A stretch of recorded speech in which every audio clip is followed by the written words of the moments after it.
Committee will come to order. Well, I want to thank all of you for being here today. We always welcome our guests as they watch our hearing. I want to remind everyone about the protocol within the committee. We enjoy having you here to watch, but no participation of any kind in any way by the audience is participated. Those who do will be removed and banned for a year.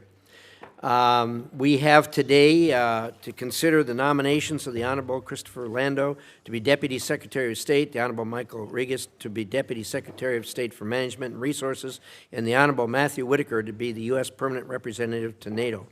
We have two guests, well, we actually have one guest with us here to introduce Mr. Whitaker, and that is Senator Ernst. Senator Ernst's colleague is in a hearing right now that I think he's presiding over, and so can't be with us right now. But I've promised Senator Grassley that the moment he shows up, in deference to his seniority here, we will suspend the hearing and allow him to make a few remarks. But I'll postpone my opening statement until after the introductory remarks. So with that, Senator Ernst, you're up. Welcome to our committee.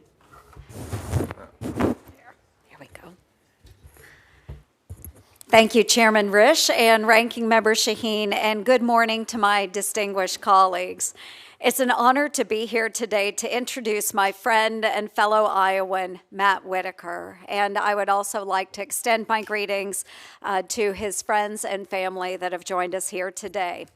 So Matt was raised outside of Des Moines, Iowa, and went on to graduate from the University of Iowa, where he earned his Bachelor of Arts, Master of Business Administration, and Juris Doctor. And I have to state as well for the committee, and this is very important, that he was a University of Iowa Hawkeye football player and did take the team to the 1991 Rose Bowl. So that's probably one of his most significant achievements. And as an Iowa State Cyclone, I try not to hold this against him. So Matt has proudly and honorably served our state and country as the U.S. Attorney for the Southern District of Iowa, in private practice, and most recently as the former Acting Attorney General of the United States. People are often surprised to learn how Matt and I became friends. So it all began in 2013 during a heated five-way primary for United States Senate, which culminated in 2014. As we both crisscrossed Iowa, working hard to earn the nomination for Republican running for United States Senate, we would often run into each other at the same events. And literally, we could finish each other's sentences. And we knew our stump speeches so well. The joke between Matt and I was, if you can't make it to this event, I'll go ahead and give your stump speech for you. He was once a fierce opponent, but Matt became a very, very dear friend who graciously helped me win this Senate seat later that fall. Since 2014, Matt has supported me in countless ways, offering wise counsel and keen insight on the issues facing our state, our nation, and the world today. While some may just brush it off as Iowa nice, I believe this is a clear demonstration of Matt's character. He's willing to put differences aside, strengthen relationships, and put our country over politics.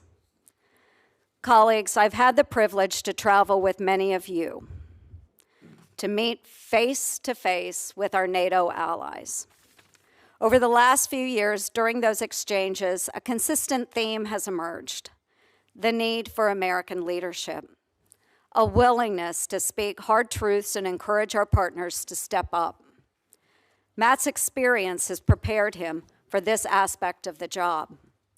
With decades of law enforcement experience and having served as the Acting Attorney General, Matt has successfully collaborated across many organizations and jurisdictions. He can articulate through firsthand knowledge the evolving global threats confronting our nation and NATO allies, and he's shown the courage to take on the dangers posed by terrorism, transnational criminal networks, and those seeking to do the Western world harm. Matt's steady, proven leadership will be crucial in ensuring a stronger, safer world under President Trump's peace through strength foreign policy. Colleagues, Matt Whitaker is the right person for this time and will be an excellent ambassador to NATO, and I urge you to support his nomination. Thank you, Mr. Chair. Well, thank you very much, Senator Ernst. Certainly good praises for the candidate. I know you're busy, so we'll excuse you if you feel so inclined. Again, when Senator Grassley gets here, we will suspend the proceedings and allow him to make a few remarks for us. So the way this is going to work, I'm going to make an opening statement here, followed by Senator Shaheen. Then we'll open it up for 5 minutes of questions for each member, perhaps a second round if we have time. And as I said, in the meantime, if when Senator Grassley shows up, we'll recognize him. Today, we see a generational shift occurring in American domestic and foreign policy. For years, endless debate was a substitute for action. DEI replaced common sense, and where American strength and leadership had once been respected, we were seen as weak. Last November, Americans rejected the status quo and demanded change. President Trump is an exceptional and strong. Okay.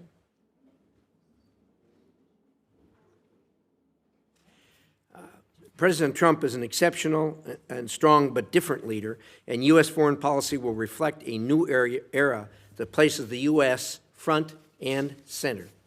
We all know transitions are never easy, and the three witnesses before us will face challenges as the U.S. blazes a new trail. They have their work cut out for them. Today, America faces threats from every corner of the world. Hostile powers like China, Russia, North Korea, and Iran have formed an authoritarian axis that seeks to weaken the United States. While these countries may not be each other's traditional allies, their cooperation competes with American interests and values. The Chinese government steals American intellectual property, floods our streets with fentanyl, and exploits our free markets for its gain while aggressively undermining American security. To counter this threat, we need to work with our allies in Asia, like Japan, Taiwan, the Philippines, Korea, and Australia. We must push back on Chinese influence in Latin America and Africa.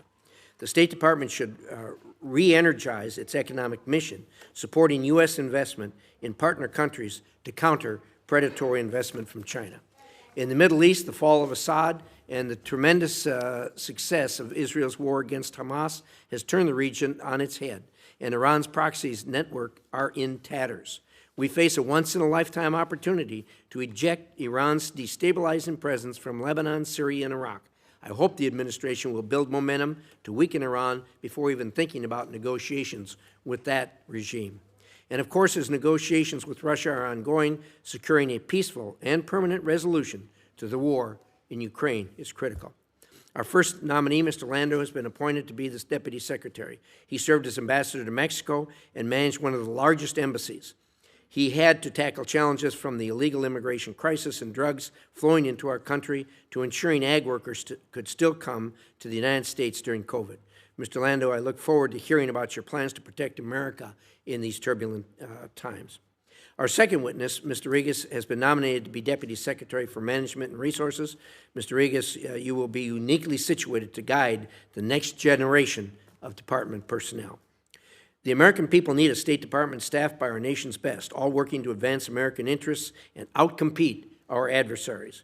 You have a tremendous opportunity to return the department to peak performance and create a unified workforce that rewards merit and accomplishment rather than DEI and divisive ideology.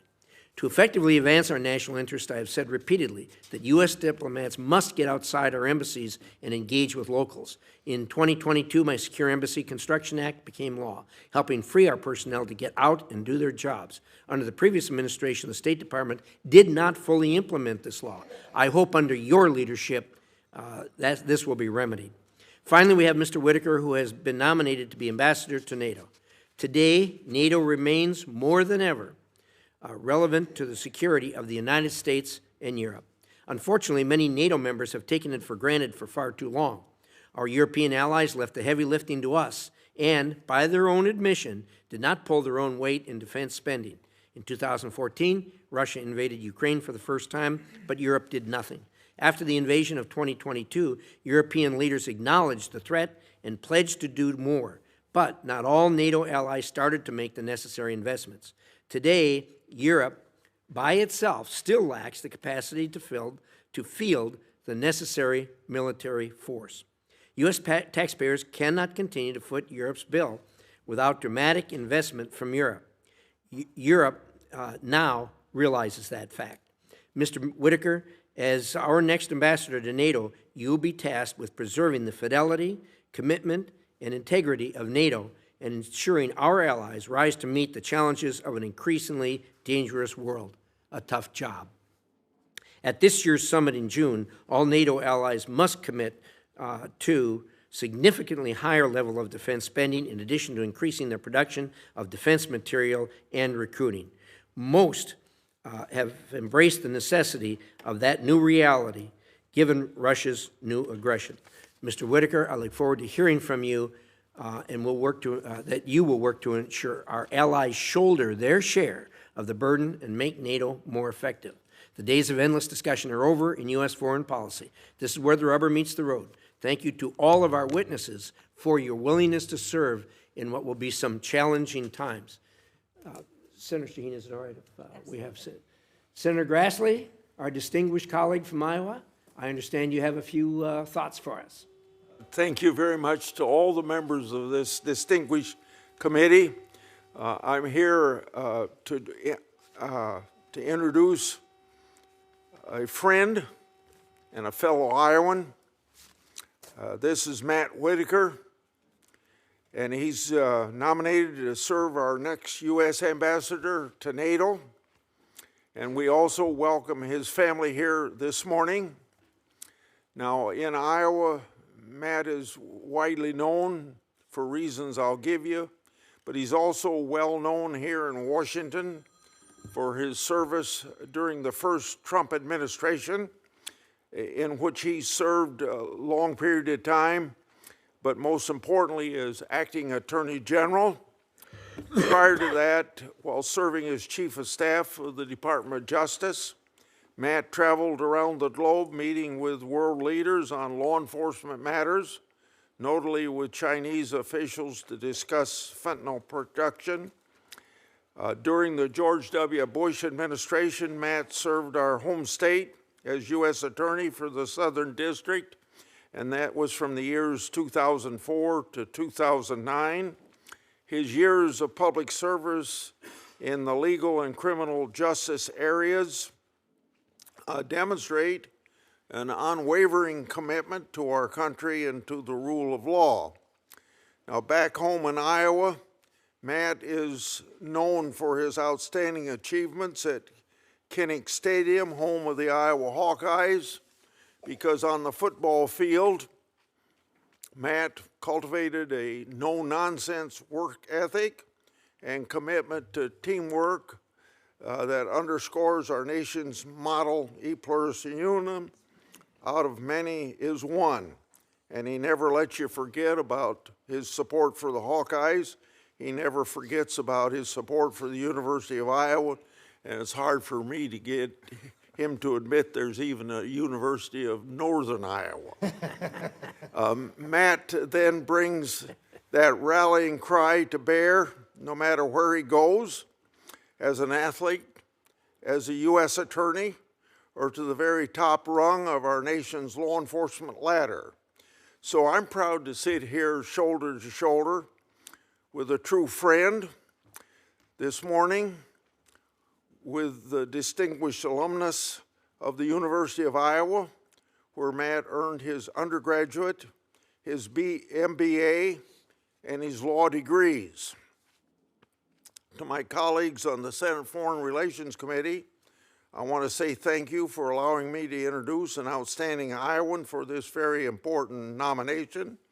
And I want you all to know that I extend my endorsement to this nominee to represent the United States on the world stage with our NATO allies, and he'll do it with the same enthusiasm as he speaks about Iowa football. Thank you. Thank you, Senator Grassley, for those remarks. We appreciate that, and we know you have other things to do, so you're excused. And thank you for coming to our committee and giving us those thoughts. With that, Senator Shaheen for her opening remarks. Well, thank you, Chairman Risch, and congratulations to each of our nominees. Welcome to your families and friends who are here with you today, and thank you for taking time to meet with me before today's hearing. In only 1 month, this administration has managed to send much of the United States government into chaos. And one of the most dangerous and concerning parts of this is the administration's attack on our foreign policy and national security agencies. Until last month, USAID programs were protecting us from diseases like Ebola and bird flu. They were countering the flow of illegal weapons. And they were fighting against the radicalization of young people by terror groups like ISIS in Syria, a group that, as we know, has inspired strikes here in the United States. Today, these programs have gone dark. For some, their fate remains unclear. It has left our country vulnerable.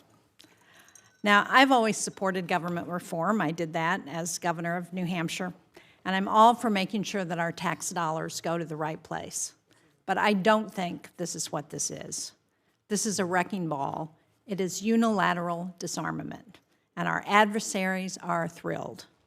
The hosts on Russian state television can't believe their luck that the U.S. is withdrawing from the world and breaking its promises. China has not wasted a moment. They're already stepping in where the United States is standing down. And in the wake of the poorly planned layoffs by DOGE, the Department of Government Efficiency, which I have to say in quotes, CNN has reported that Russia and China are actively trying to recruit disgruntled employees. Now, I don't believe they're going to be successful because those employees are committed to the service of the United States. But I just got back from a visit to Ukraine and Poland. And when it comes to foreign aid there, the United States is completely shut down. We met with one woman who was providing services to the children of Ukrainian refugees. She said the worst part about losing assistance was that she was told that she had to take down the American flags because they didn't want anybody to think that the United States was providing assistance. We talked to another man who was providing mental health services for refugees, and he said, in Poland, we've always looked up to the United States as our dependable ally, and now we don't feel like we can trust you anymore. I'm sure Ukrainians probably feel the same way. After the shouting match in the Oval Office last week, our most important allies in Europe, in NATO, and around the world, they don't know if they can rely on the United States anymore either. The foreign aid freeze and the mass termination of awards has hit my constituents in New Hampshire as well. Shutting down USAID has meant that we have cut 100,000 American jobs. Farmers, shippers, logistics management, pharmaceutical manufacturing. Last year, American small businesses got $1 billion in contracts from USAID. None of those businesses are going to get funding this year. I heard from a small business in Concord, our capital of New Hampshire. It's a federal contractor whose work includes counterterrorism actions in North Africa. His contract was terminated. Billions of dollars in contracts are being terminated with no regard for how they impact our national security. No consultation with the Department of Defense or the intelligence community or any of our allies around the world. I would like to see more detail on how Secretary Rubio was able to individually review, which is what they said in court documents, more than 13,000 awards, as they claimed in court filings. I don't believe he reviewed 13,000 awards. Maybe our nominees can explain this. But, Mr. Chairman, the person we need to hear from is Secretary Rubio, and I hope that he will take time to come before this committee. But whether we're talking about NATO or management and resources at the State Department, to our nominees today, I would ask this.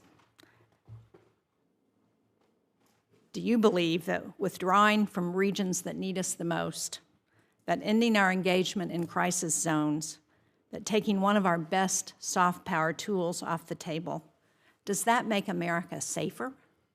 Does it make us more prosperous? Does it make us more secure? I don't believe so, but I look forward to hearing your thoughts. Thank you.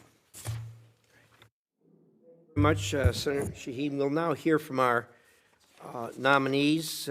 We'll welcome their families, welcome their friends here. We're anxious to hear a little bit more optimistic view than perhaps we just heard, but these are new times, calling for new times and new ways of doing business, and we are excited to look forward to how you do that. And so if you will keep your remarks, please, to just a couple of few minutes here. You can put anything you want in writing on the record. But let's open up and hear, first of all, from Mr. Lando. Thank you, Senator. Mr. Chairman, Ranking Member Shaheen, and distinguished members of this committee. I'm honored to appear before you today as President Trump's nominee for Deputy Secretary of State. I'm grateful to the President and Secretary Rubio for their trust and confidence, and I appreciate the time that the members and staff of this committee have spent with me. If confirmed, I look forward to working closely with you. On a personal note, I'd like to thank my wife Caroline and our children Nathaniel and Julia, who are here today, for their love and support. And I'd like to acknowledge my late parents, George and Maria Landau, for introducing me to the State Department and the Foreign Service. My father was a career Foreign Service officer for almost 30 years and served as ambassador to 3 countries in South America for 13 of those years. I was born in Spain, lived in Canada, Paraguay, Chile, and Venezuela, and attended the American School of Asunción for 5 years. My parents and my upbringing abroad triggered a lifelong passion for international relations that has culminated in this nomination. I only wish that my parents could be here today, which would have been my father's 105th birthday. The experience of growing up abroad in a Foreign Service family proved invaluable when I served during the first Trump administration as ambassador to Mexico. And my experience in Mexico, in turn, taught me what the State Department does well and what it could do better.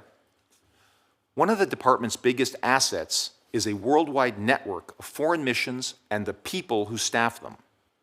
And conversely, one of the department's biggest challenges is the constant need to sync those foreign missions with policymakers in Washington. My experience in Mexico highlighted how essential it is to strengthen this feedback loop. Policymakers in Washington must provide our foreign missions with clear directions and demand accountability.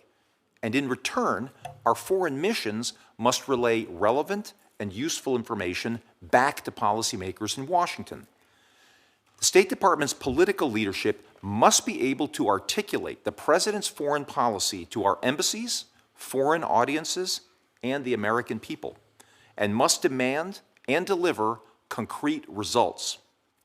My job, if confirmed, will be to harness the State Department's formidable worldwide footprint to make our country safer, stronger, and more prosperous. I'd like to emphasize 3 major points. First, we must defend the sovereignty of the United States, our people, our borders, our Constitution, and our laws. International organizations, treaties, and alliances can all be valuable tools for advancing our own national interests, but we must never forget that they're just tools and not ends in themselves. Our duty is to the people of the United States and to the Constitution of the United States. In particular, the State Department must recognize that global mass migration is one of the key foreign policy challenges of our time and prioritize enforcement of our immigration laws. Second, we must leverage our national strength to secure better results for the American people in terms of both national and economic security. Our diplomacy is most effective when people know that we say what we mean and we mean what we say, and that we have the resources and the will to back it up. Our country's economic and military might should allow us to rack up one diplomatic victory after another and steer clear of wars and foreign interventions. Sadly, this hasn't been the case in recent decades. And third, and I think you touched on this, Mr. Chairman, we must restore commercial statecraft as a pillar of our foreign policy. Our country's founders understood the great potential of trade with foreign nations, but for a long time now, economic and commercial affairs have been relegated to second-class status at the State Department, and our nation has racked up massive trade deficits with foreign countries. We must work closely with the private sector to open new markets for American goods and services, out-hustle foreign competitors, and attract foreign investment to the United States.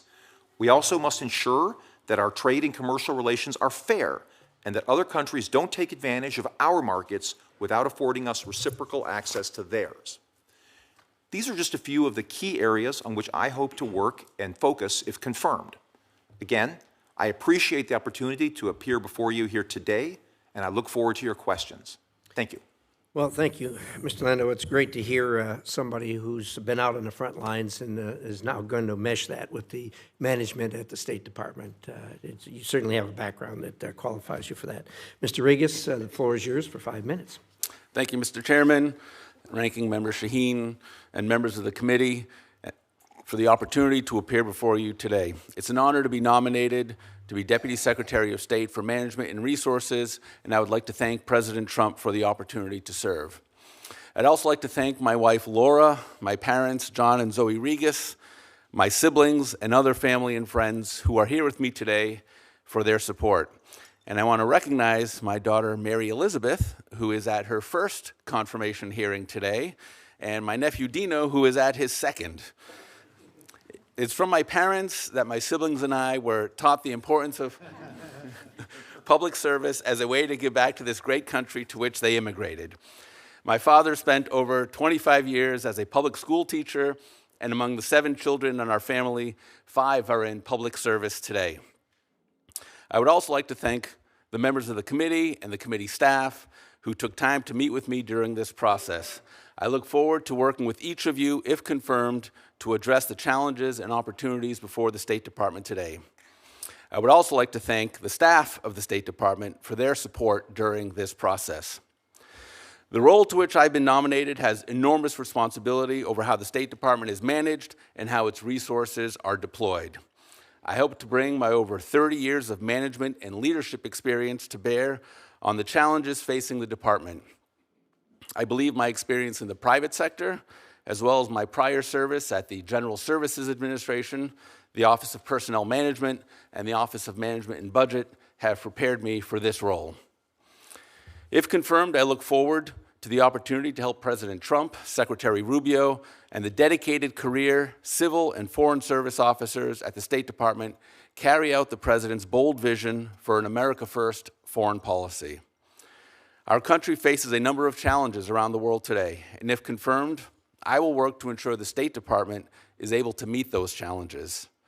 For my role, I believe this means making sure that we have the right people with the right skills, doing the right things in the right places. Who are the right people? The right people are our fellow citizens, members of the civil and foreign service, working around the country and around the world, supported by American contractors and locally employed staff. What are the right skills? The right skills include the knowledge our economic and political affairs officers need to understand the American economy and how we can compete and win abroad. The linguistic skills of our foreign service officers, the skills required by consular officers, passport processors, diplomatic security, and others that allow the State Department to carry out the President's foreign policy and serve American citizens and American interests. And where are the right places? The right places are wherever we need to bring America's best talent and skills to bear on the challenges we face as a nation, and wherever America's political, economic, and national security interests need to be advanced and defended. And what are the right things? Ensuring that, as Secretary Rubio said, every dollar we spend, every program we fund, and every policy we pursue must be justified with the answer to 3 simple questions. Does it make America safer? Does it make America stronger? And does it make America more prosperous?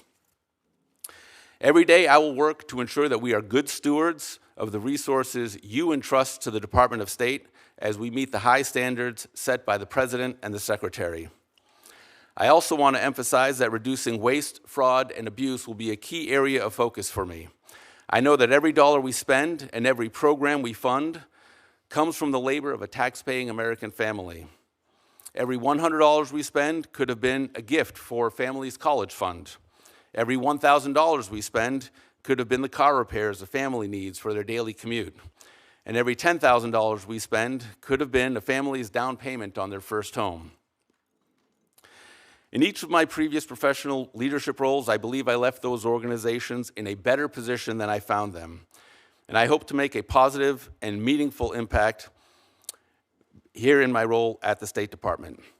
And each of the successes that I've made previously was made possible because of the dedicated men and women I've had the privilege of serving with, who have worked together as a team to achieve a shared vision of a better workplace for our organization and better service for our customers and taxpayers.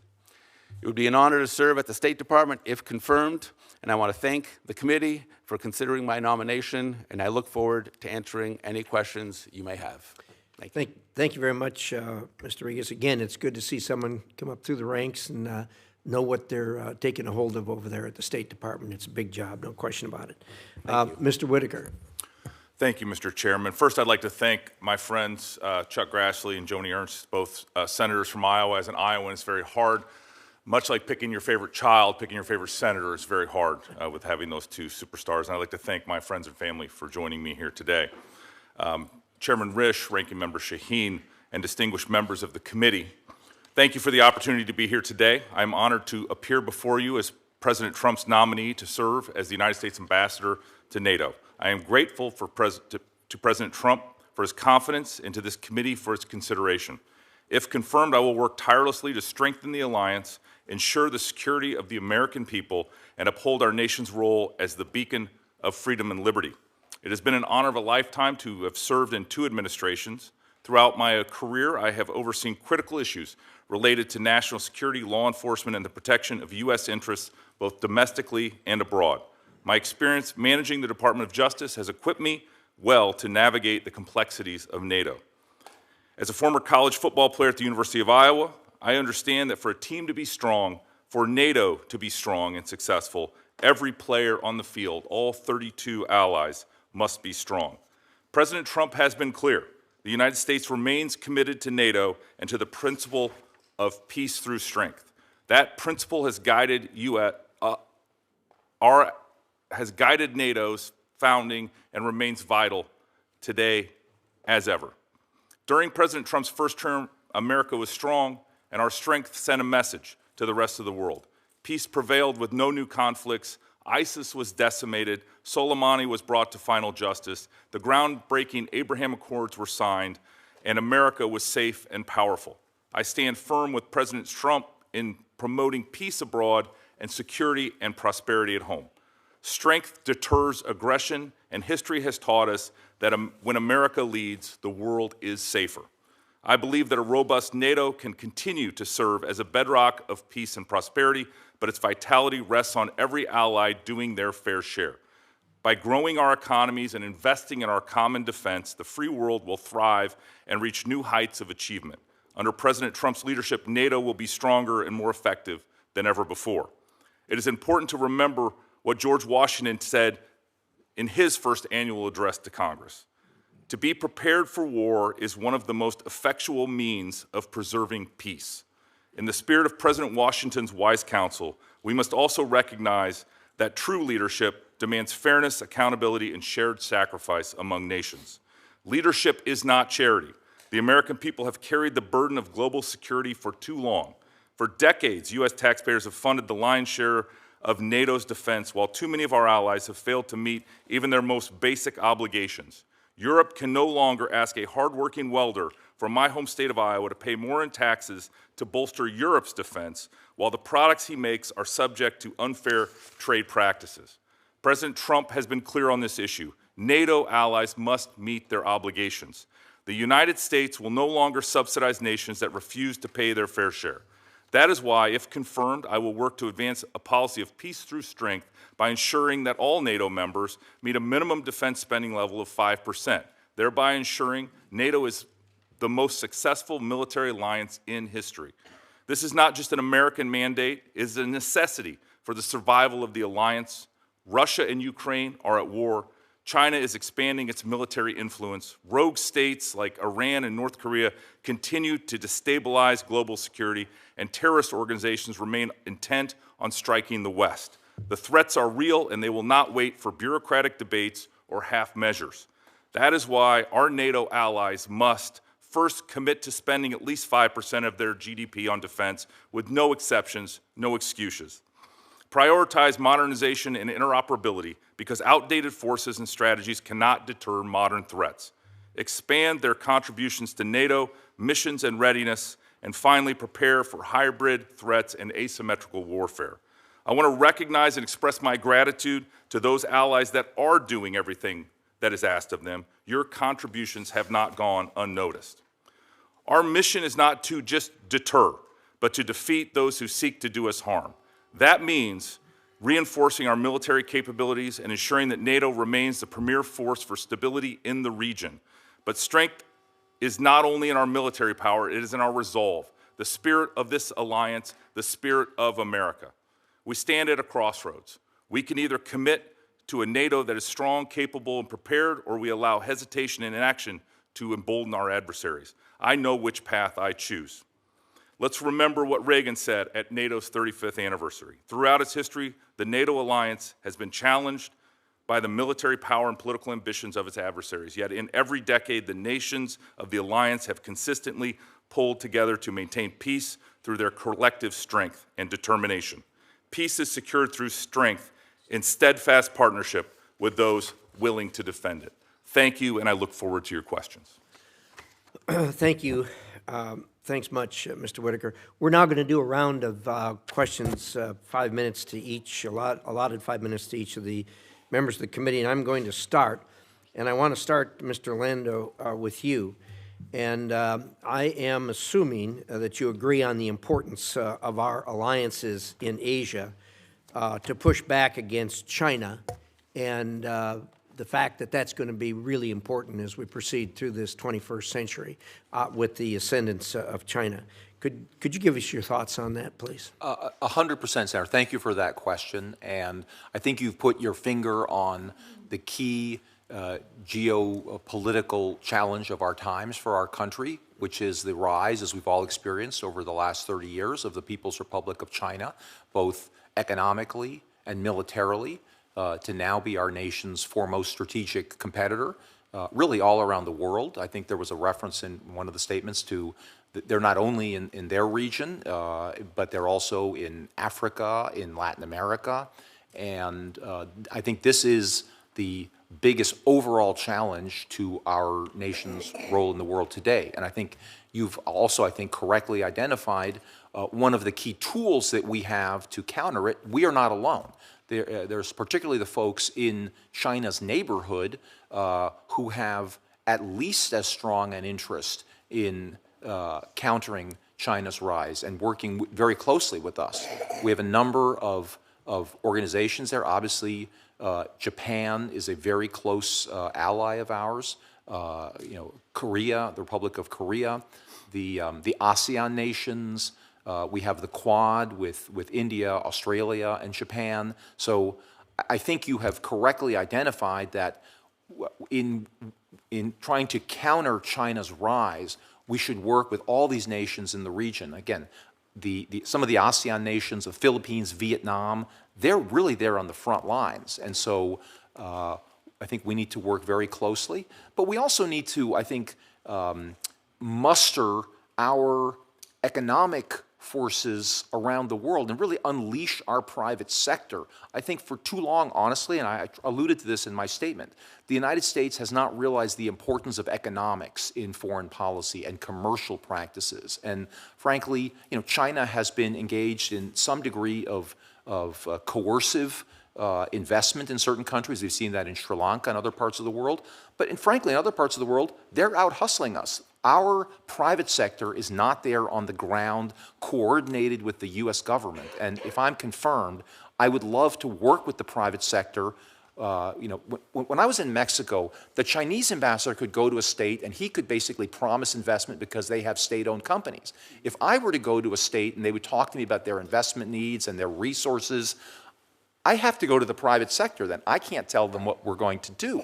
And so I think it's critical to unleash the incredible and unmatched in the world American private sector to help promote our national interest in developing some of these countries, and frankly, and obviously in a way that produces results for them too. Well said. Mr. Whitaker, you come in to take over this job at NATO in a particularly sensitive time. As I said in my opening statement, and I think you referred to also, the fact that we're going to require our European friends and allies to step up. Look, this is the most successful military alliance in the history of the world. We're proud of it. It's strong. It's stronger today than it's ever been. The media focuses on our squabbles, but doesn't point to the fact that by adding Sweden and Finland, we dramatically increased the effectiveness and the power of NATO. Having said all that, as Senator Shaheen referred to, when someone has been supplying certain things and they decide, well, they're not going to pay the whole tab anymore, or a giant share of the tab, and asking the people to step up, people push back on you. It's human nature. It happens. We're seeing that in other areas too that we've dealt with. So your job's going to be to go over there and convince them that they're going to have to step up. The good news is you're seeing what we've been preaching to them for years, and that is that they do need to step up, that they can't be requiring us, as has been pointed out, to come in and pay a bigger share than what we should pay. And look, this is this alliance is a very wealthy complex of countries and has on economies that are similar to the United States, and they should be able to step up. So could you give us your thoughts on that briefly, because I'm running out of time, but you know the challenge, I know the challenge. Yep. In short order, what are you going to do about it? Well, thank you, Chairman. In my 1 second that's left, I'll tell you, I agree with you. I think these challenges can be reached and overcome. I have no concerns that our European allies and Canada can all do more. They now want to do more. It's pretty clear if you read what they've said over the last probably month or two. But at the end of the day, words don't matter. It is going to be actions from our allies, and I fully expect that they will do what's necessary to continue to make NATO the strongest alliance ever on the history of the planet. Thank you. You're going to be involved in the debate in June, as you know, when they talk about the 2.5%. That was everybody's agreement, and we're still a few short that haven't made that agreement, so it's going to be even tougher as we step up. The good news is they recognize it, and they're the vast majority of them are willing to step up. With that, Senator Shaheen. Thank you, Mr. Chairman. I want to start with Mr. Landau and Mr. Rigas, because I heard from a USAID contractor in New Hampshire who was carrying out a project to combat tuberculosis in Myanmar that's been turned off because of the administration's stop work order on foreign aid. Now, the contractor reported to us that a shipment of drugs is now sitting in a warehouse because they can't be delivered. And the U.S. government will owe both the cost of the drugs and the storage fees more than they would have paid without the stop work order. And meanwhile, the drugs are expiring, and the people who need them are suffering without the medication. I think this is just one of many examples that we've heard about because of the stop work order. And I think this is a senseless waste of money. I don't think it makes us, as I said in my opening statement, stronger, more prosperous, or more secure. So I would ask you, Mr. Landau, tuberculosis is a communicable disease. It travels across borders. Drug-resistant TB is a growing risk globally. So if you could answer yes or no, do you believe that cutting off our assistance to combat tuberculosis outbreaks makes America safer, stronger, and more prosperous? Senator, yes or I no?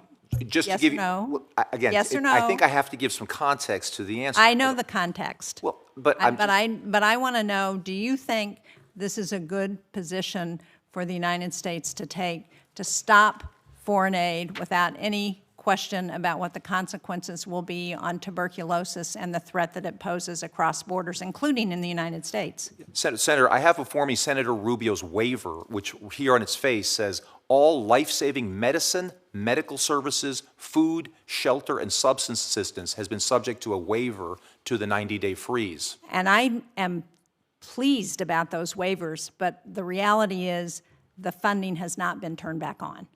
Nothing is happening because of those waivers. So while Secretary Rubio has told us that there are waivers, we know that of the 5,400 or so programs from USAID, that only 500 of those have been turned back on, and that the funding is not going to help address tuberculosis and other humanitarian needs that we have. And so I guess I would ask you, if confirmed, will you ensure that if humanitarian waivers have been granted, that there will be an effort to make sure that the funding follows those and that those programs that are life-saving, that make a difference to our allies and make a difference ultimately to the United States, get turned back on? Absolutely, Senator. Another example we heard last week is that the administration terminated programs in Syria to interdict and destroy chemical weapons. They also stopped programs, as I said in my opening statement, to provide support to the Al-Hol camp, which holds ISIS fighters and detainees from the fight against ISIS. Again, I would ask you, do you think stopping those efforts make us safer and more prosperous and stronger? So I know you are one of the most bipartisan senators on these issues, Senator, and I would certainly commit to working with you to make sure that as we identify what here is the baby and what here is the bathwater. Because as you talk about medical, some of these critical things, they're also discovering that $2 million is going to transgender clinics in Guatemala. Listen, I think that is a red herring. I'm all for getting rid of that $2 million going to that transgender clinic. I don't think you would get any disagreement from the majority of members of Congress about that. But that is a red herring. It doesn't account for the thousands of programs, the millions of dollars, and the thousands of people who are being laid off that provide those services around the world that do make us safer and stronger and more prosperous. And Senator, I agree with you, and I would like to, if I'm confirmed, I commit to working closely with you so that we can identify, I'd like to hear what you and your staff, the programs you identify. Obviously, it's an ongoing process now, precisely to review these programs to separate the kind that you're talking about from the kind that I just mentioned. They're both in the bucket, and you know, the goal is to actually be good stewards of taxpayer money. Thank you. So based on that, would you agree that dismantling all of our foreign assistance toolkit is not an approach that makes sense without reviewing the programs and seeing which are effective and which are not? What is going on right now, as I understand it, Senator, is exactly such a review. I don't think anything is being permanently dismantled. I think we're in a 90-day period now where, under the executive order, these programs are being reviewed, waivers are being granted in particular circumstances. If the waivers are not being effectuated, I am happy to look into that and discuss that with you and your staff to make sure that if the Secretary grants a waiver, that waiver is actually going through. I understand your concerns about that. And again, I can commit to making sure that happens. Thank you. Thank you. I'm out of time, but we'll resume the conversation when I get another round.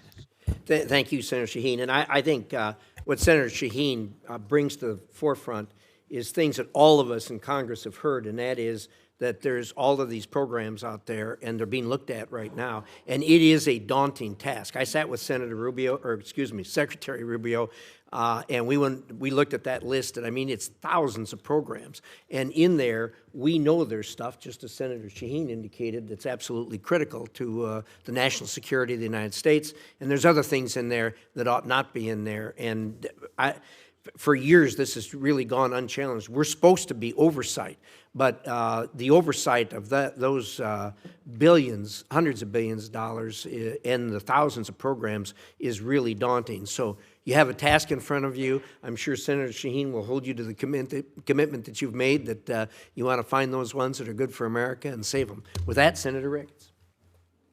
Thank you, Mr. Chairman. And thank you to our nominees here for your willingness to continue to serve our great nation. And also thank you to the families who make it possible for you to be able to do that. I really appreciate that. We know that none of us could be in this business if we didn't have support and love from our families. So thank you for that.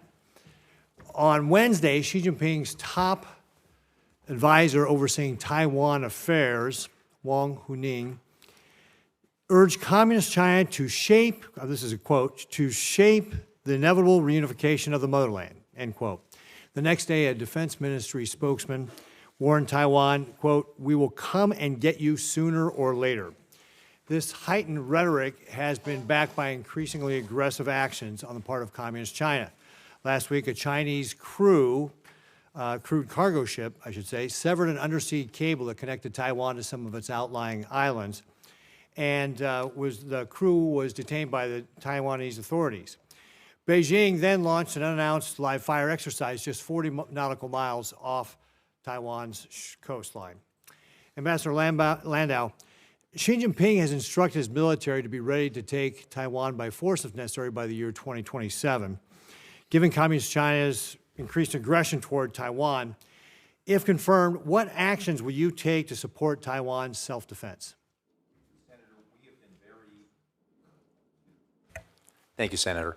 And thanks for the excellent conversation that we had in your office. And I appreciate, again, your focus on China, which is our major strategic competitor throughout the world. And we have heard some very bellicose remarks like that. The President has made clear that his top priority in that part of the world is peace and stability on both sides of the Taiwan Strait, and that the United States firmly rejects any unilateral change in the status quo on either side of that, and any resolution of that dispute by force. We have had a consistent one China policy since the 1970s, as reflected in the Taiwan Relations Act, as reflected in the joint communiques and the 6 assurances.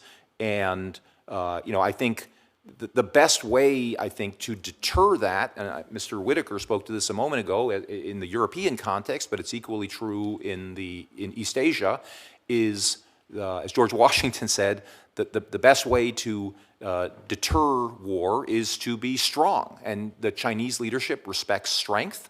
As I discussed in my earlier colloquy with Senator Risch, it's very important for the United States to work with our allies in the area to make it clear for everybody what the terrible consequences would be for the entire world, including the United States, if China or any of the actors in that region were to take unilateral action to disrupt the status quo on either side of the Taiwan Straits unilaterally. Yeah, Ambassador, though, what can you do, though, if confirmed, to be able to help specifically with Taiwan's self-defense? Well, again, we have good relations with Taiwan. We work with them. I think the Taiwanese have a need to up their game in terms of their own defense spending. And that's something that's obviously on the table. And we need to work, again, with our regional allies in the area, the Quad nations. I think Secretary Rubio's first meeting was with the foreign ministers of the Quad. And I think we need to send a very clear message to China that, that they are very much imperiling world peace if they continue this kind of saber rattling and consider unilateral actions in that area.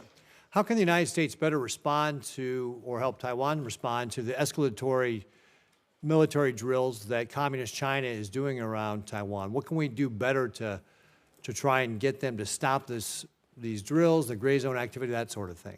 Well, again, Senator, I think we work with our allies in that area. We work with Japan, Korea, Australia, India, the Philippines, Vietnam. We're refurbishing our bases in the Philippines, our former bases, and I think we can work with all the countries in the region to let China know this is not just a problem you have with the United States. These are issues that really implicate your relationships with all of your neighbors and with the world.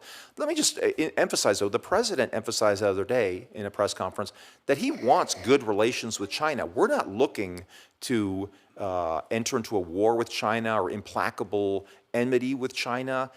There is great win-win situations in terms of potential for trade as long as it's fair. And we hope that we can focus on the positive side of the relationship to increase the prosperity for our peoples instead of going down a path of further bellicosity. And so, my job, if I'm confirmed as a diplomat, will be to encourage the Chinese to move in that direction. Great. Thank you, Ambassador. Thank you, Mr. Chairman. Senator Coons. Thank you, Mr. Chairman. Thank you to our nominees and your families, your willingness to serve, and I look forward to our conversation today. Mr. Whitaker, I have an aunt and uncle who live in Iowa City. I'm familiar with Hawkeye football and your record there, and I appreciate your citing Ronald Reagan and his comments at the 35th NATO summit and your understanding of teamwork. And I think you would get uniform agreement from the members of this committee that our NATO partners all need to pull their weight. Are you familiar with the Article 5 provisions of the NATO treaty? Yes, sir. And when's it been invoked? Only once in the history of NATO, and that was to support the United States of America after it was attacked on September 11th. And our then 29 NATO allies pulled their weight, deployed, served, fought alongside us, died. And I would argue that after Russia's aggressive invasion of Ukraine 3 years ago, they've continued to do the same. In fact, in total, they've delivered more support for Ukraine than we have. Support for refugees, support for their economy, and military support. If you're confirmed as you head over to NATO, I was encouraged to hear you say you view it as a strong and vital alliance and you look forward to strengthening it. Would it strengthen our alliance for us to abandon Ukraine and the uniform view of our NATO allies that defending Ukraine against Russian aggression is in our collective national interest? Yeah, thank you for that question, Senator. Obviously, the situation on the battlefield. Please be brief if you could. Yeah, the situation on the battlefield in Ukraine is brutal. It's another land war in Europe. We have to end. Does it serve our national interest to abandon Ukraine? Well, what's in our national interest, obviously, is a broad question. We need. Oh, Mr. Whitaker, I have 3 minutes, not time for broad questions. I'll simply assert, if I might, that from my view, and I think this is broadly shared on this committee, pulling in the same direction is what a team does. Showing up, suiting up, getting in the fight, and pulling in the same direction is what a team with clear-eyed leadership does. And whatever that was last Friday, I hope we can get back on track in a united approach with our vital allies instead of confusing them, dividing them, having a push for greater investment, interoperability, greater lethality of NATO as a united force would be a great mission for you. I am concerned that that is not the direction that recent conversations between President Zelensky and President Trump will lead us. Mr. Landau, Mr. Rigas, if I might, I'm encouraged, Mr. Landau, that you come from a Foreign Service family, that you've served as an ambassador, that you respect and understand the critical role that our Foreign Service plays. And Mr. Rigas, you spoke well about the skills that they develop over many, many years. I have visited our Foreign Service all over the world and am deeply impressed with their skills. And I've also visited USAID missions and programs and projects all over the world. And I will tell you, I am heartsick and angry at what I view as a chaotic, poorly executed chainsaw that's been taken to what are critical NGO partners and USAID work around the world. As my colleague Senator Shaheen said, we all expected there would be reform, that there would be a thorough and disciplined look at how to tighten and focus and align USAID's development work around the world. Instead, what we've seen in recent weeks has been chaotic.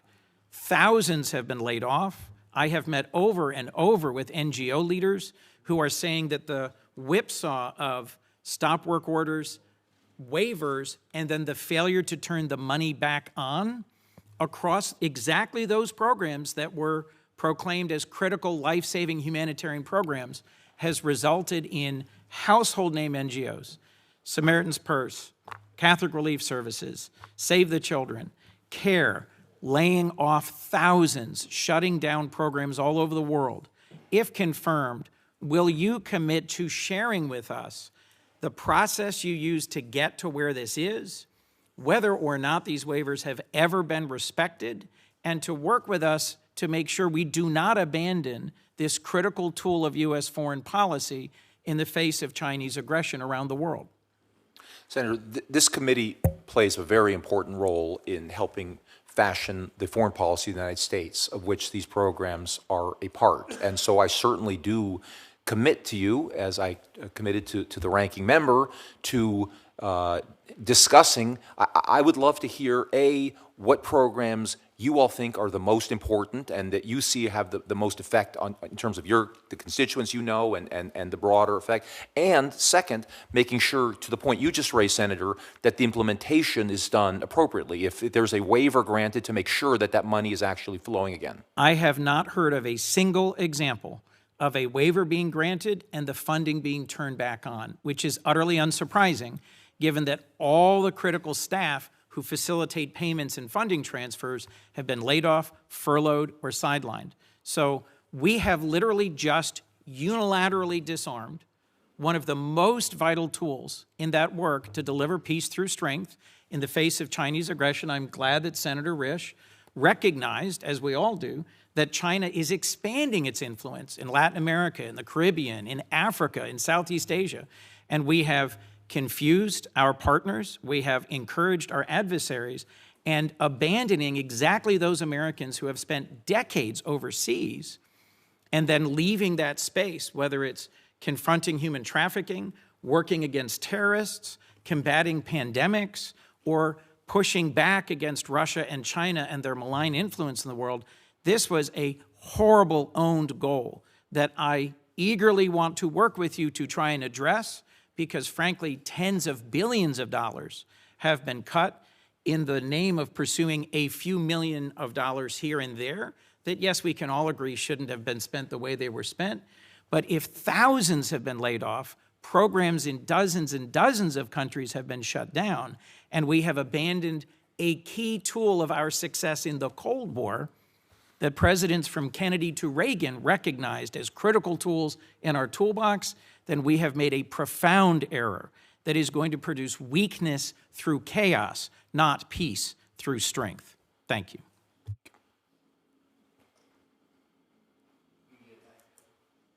Thank you very much, Senator Coons. I think you're, just as Senator Shaheen indicated, the sooner we get these guys in place, the sooner we'll be able to rectify some of these things. So with that, I'm going to move to Senator McCormick. Thank you, Mr. Chairman and Ranking Member Shaheen, and thank you to the nominees for appearing before us at what is undoubtedly an incredibly consequential time. I have no doubt you'll serve honorably and ably, and I'm thrilled to support your nominations. Mr. Rigas, I'd like to start with you. Earlier in my career, I served in several senior roles in the government, in the national security arena, and I saw firsthand the importance of foreign assistance for our national security. Now that I'm concerned. I think we have more than a few examples of foreign aid and the bureaucracy getting ahead of itself, of supporting an ideological agenda, and that's why I supported the review of all foreign assistance. But now that the review is complete or near completion, I want to give you a chance to clarify whether we are continuing aid programs that, to paraphrase Senator Rubio, will make America safer, stronger, and more prosperous. And in particular, I'm interested in foreign aid and investment as an important arrow in the quiver for combating China's Belt and Road Initiative. Through the Counter PRC Influence Fund, foreign assistance programs have helped NGOs spotlight human rights abuses by the Chinese Communist Party, provide insights into China's opaque economy, and provide partner nations with economic alternatives to China's Belt and Road. And Mr. Rigas, do you expect, or are we continuing those efforts? Thank you for the question, Senator. I look forward, if confirmed, to looking under the hood in terms of what's going on with the pause. I believe it's a 90-day pause, so I don't think it's concluded yet. But to the extent that aid is going to be flowing towards efforts to counter the PRC and counter the Belt and Road Initiative. I think from the president's statements, he's been very clear about the challenge that China faces to the United States and to its interests. I think he views China as a strategic competitor to the United States. The way he talks about them, I don't think he talks about them in terms of them being an adversary as much as they are vigorously pursuing their own interests, and that is almost always at our expense. So I think he would, I don't want to presume what actions the president will take or the secretary will take, but I don't think his past statements on China should be cause for concern in terms of programs that are being undertaken right now at USAID to counter China and the Belt and Road Initiative. Well, I'd like to note, and while I probably disagree with Senator Coons and Shaheen about the magnitude of the abuse of spending, I do agree with the fact that from a national security perspective, there are certain foreign aid initiatives that are absolutely critical. I would suggest to you that those combating China, which I do view as an adversary, are particularly relevant, and I would want to make sure that in the future that we talk about that. I'd also like to flag for you the Development Finance Corporation and Millennium Challenge Corporation, which have much more performance-based orientation to how American assistance is provided, are role models here, and how do you expect those to be integrated into our foreign aid strategy?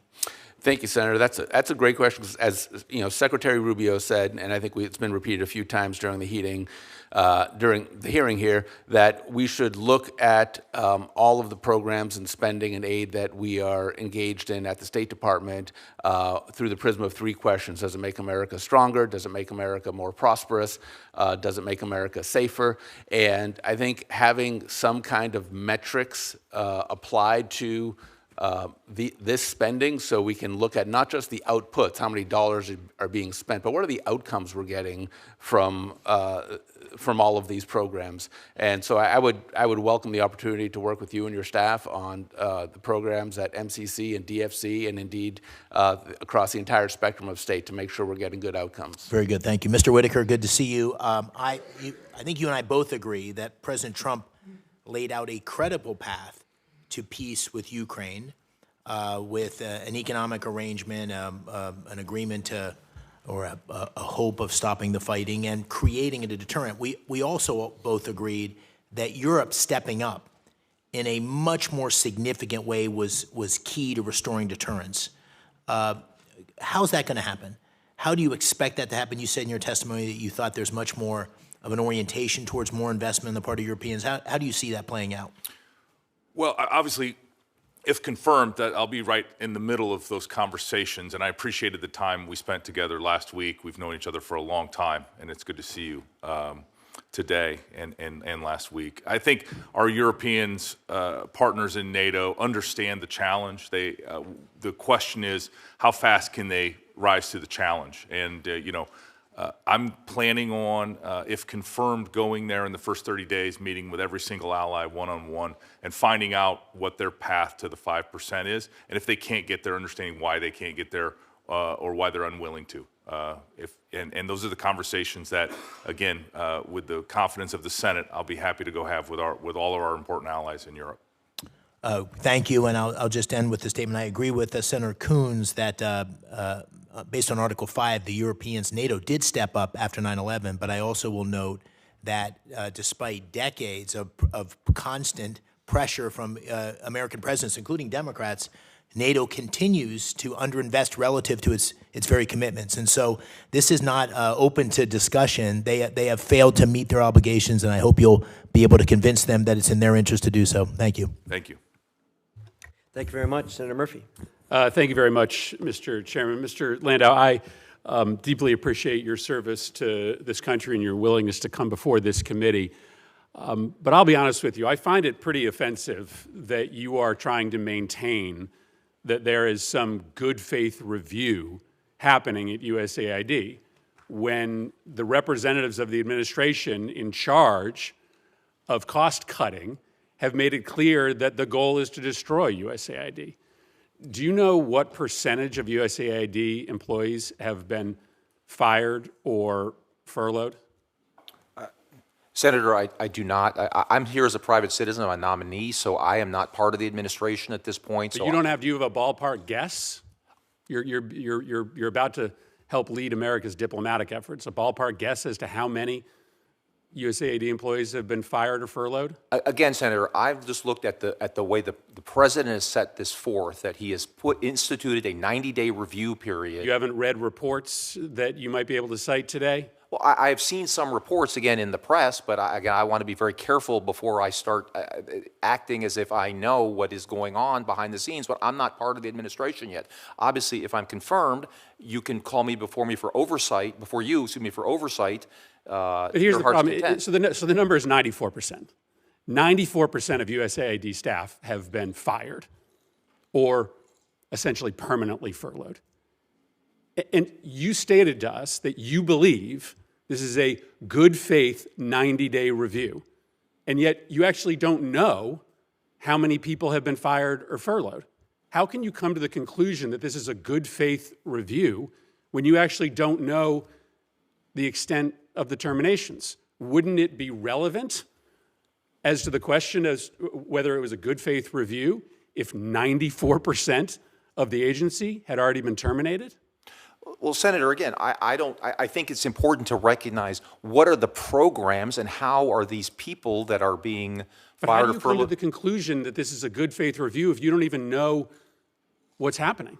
Well, again, Senator, You can't have it both ways. You can't come to the committee and say, I know this is a good faith review, but I don't know anything that's happening because I'm not in the administration. well, Senator, again, I assume the government, there's a presumption of governmental regularity that exists generally in the law. I believe strongly that the president, wants to comply with the law, wants to make sure that we are doing the American taxpayers' bidding by looking carefully at these programs and making sure that we separate the baby from the bathwater. I just don't think you can have it both ways. I don't think you can come here and tell us that you know that this is a good faith review, but assert that you don't have any basic information about what's happening. Mr. Rigas, which branch of government has the power to decide how taxpayer money is spent? Is it the legislative branch, the executive branch, or the judicial branch? Thank you for the question, Senator.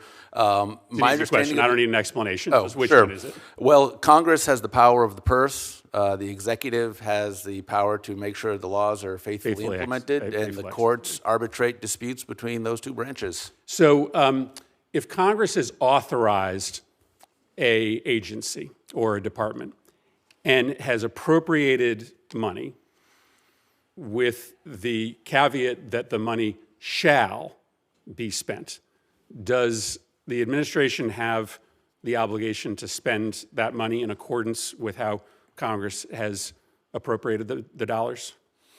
Senator, I'm not a lawyer, but my understanding is the executive has a role in how those monies are spent. So to the extent that that seems like a pretty, and I think Republicans and Democrats on this committee should care about the answer to this question. That's a pretty easy one. If Congress has authorized a function, an agency or department, and has appropriated dollars with the word shall, do you believe the executive branch can decide not to spend those dollars? Well, I'm familiar with mandatory entitlement programs, which has that language, and those are on autopilot. It's not a mandatory. It's not an entitlement program. Congress has established. Let me give you an example. Sure. The National Endowment for Democracy is established by law. We appropriate every year, and we say that the dollars appropriated, in this case $315 million, shall be spent. You're going to oversee spending at the Department of State. Do you believe that the executive branch could choose not to spend dollars that are appropriated by Congress with a shall rather than a may? I don't think so, but I'm not the ultimate arbiter of that question and how the money is spent. You are the arbiter of that question. You're actually being nominated for the job that would decide how those dollars are spent. If I think the question at hand here is how is the money, on what things is the money being spent, not whether it should be spent or not. We decide how that money is spent, and you're supposed to execute it. If we say $315 million is to be spent at the National Endowment for Democracy, do you believe that you have the ability to deny that money to be spent on the functions that Congress appropriates? This is a really important question. I don't think so, but I also think You don't think so. So no. So you don't think so. So yes or no? I think if that's what the law says, then that's what needs to happen. Okay. Thank you, Mr. Chairman. Thank you. Senator Daines. Mr. Chairman, thank you. Thanks for coming before the committee today. Mr. Whitaker, I want to start with some questions for you. We had a great meeting, and thank you for stopping by my office. We both share, I have a sweetheart from Iowa, my wife's, and also graduated the University of Iowa. So go Hawkeyes here on behalf of my sweet wife. Thank you, sir. So we talked a lot about NATO when you stopped by. You go back to the 2014 NATO Wales Summit Declaration. It's taken most members a decade to meet that 2% of GDP defense spending goal, and that was only after the outbreak of the war in Ukraine. It's now becoming more and more apparent that 2% is not sufficient to meet security demand. Just looking at a recent chart that lists NATO allies here, at the top 10 in terms of absolute spending countries in Europe, there were 3 that didn't meet even the 2% goal. Italy, 1.5%, Canada, 1.4%. So that's the one non-European country on this chart, but it's one of the top 10 spenders. And Spain at 1.3%.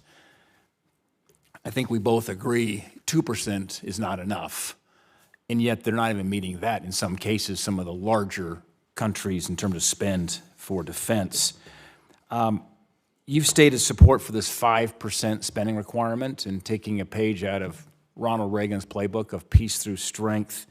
What are your thoughts on additional requirements on investment spending to ensure we're going to have modern military capabilities there within NATO? Well, thank you, Senator. I enjoyed the time together as well in your office last week. What I would say to that question is quite simply that our European allies and Canada need to do much more.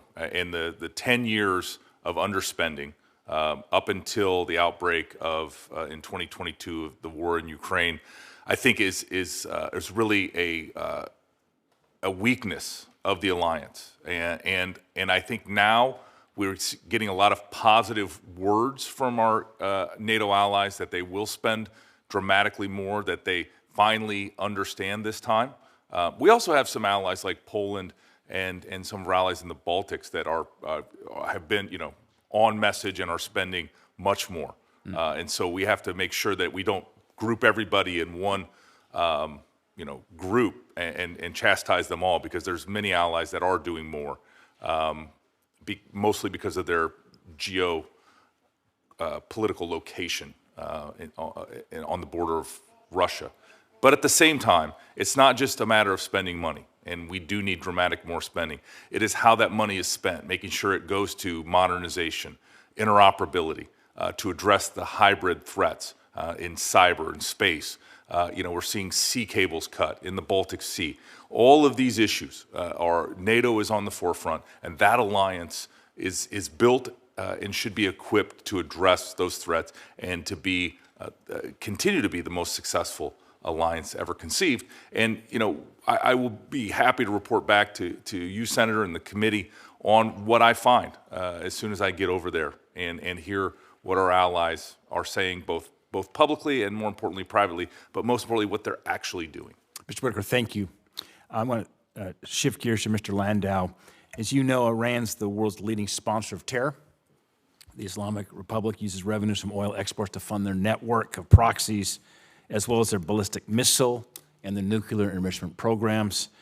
Due to recent action by the Trump administration and our allies in Israel, Iran is finally on its back foot after 4 years of appeasement from the Biden administration. Well, there's been great progress made in just a short 6 weeks. We can't lose sight of the long-term goal of permanently eradicating Iran's terrorist proxy network. Ambassador Lando, how do you, if confirmed as Deputy Secretary, plan to further degrade the Iranian proxy networks and influence campaigns that are occurring in places like Gaza, Lebanon, Iraq, Yemen, and elsewhere?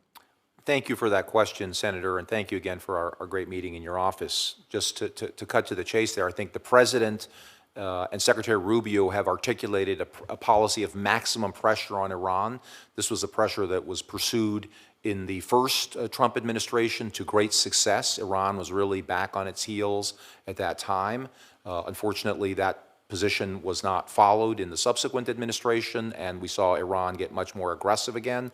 But I think you are right. This is a historic moment when Iran is back on its heels in terms of Hamas, Hezbollah, and its other allies in that area. And we got to work with our ally Israel to make sure that Iran can no longer continue to be an exporter of terror and instability throughout the Middle East. All the countries in the Middle East, I think, want to work with us to contain Iran, and that will be a critical part of this administration's foreign policy, if I'm confirmed. Thank you. Thank you, Mr. Lando. Chairman, back to you. Thank you. Thanks for being here. I've been in the Senate for more than 10 years. I've never, oh no, only one other time I've not asked a question. I'm not going to ask a question. I think it's very important that all of us, because we haven't had Secretary Rubio here to talk about the evisceration of USAID, it is important for everybody to understand exactly what happened. I'm just going to lay out the facts here. First of all, it's important to understand that the so-called Department of Government Efficiency head said that they're going to feed USAID to the wood chipper. That does not sound like a good faith review. They said it was going to be a 90-day review. And then when a federal court said that they had to not violate the Foreign Assistance Act and the Appropriations Law and the Prompt Payments Act and the Empowerment Act, they came back and they eliminated 5,800 programs at aid and another 4,000 at state. Flatly illegal. Any administration is within their rights, maybe even obliged, to review and reform spending. The way to review and reform spending is in this building. Senator Graham, as the chairman of the SFOPS committee, and myself, as the ranking member of the SFOPS committee, had a very constructive conversation about how to better align the State Department's objectives with USAID's objectives. And by the way, this has been a bipartisan complaint over many, many administrations, that they are not sufficiently aligned.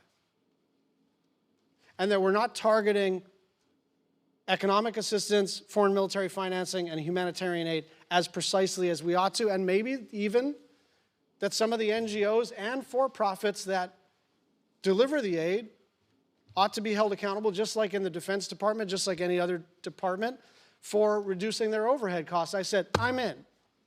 2 days later, they don't fire everybody. They send 94% of employees home. Secretary Rubio reassures us multiple times, most of us on this committee on a bipartisan basis, don't worry, there's a waiver process. There is a waiver process. The problem is the building is shut down and nobody has access to their emails.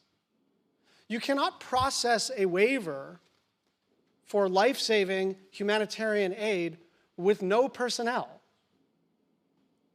And so if there is an effort to reform USAID, to tighten up what it is that we do, to make sure that, and everybody, by the way, since I got on this committee and before, everybody talks about how smart China is for having Belt and Road, for making friends across the planet, and how cheap it is to do this kind of diplomacy compared to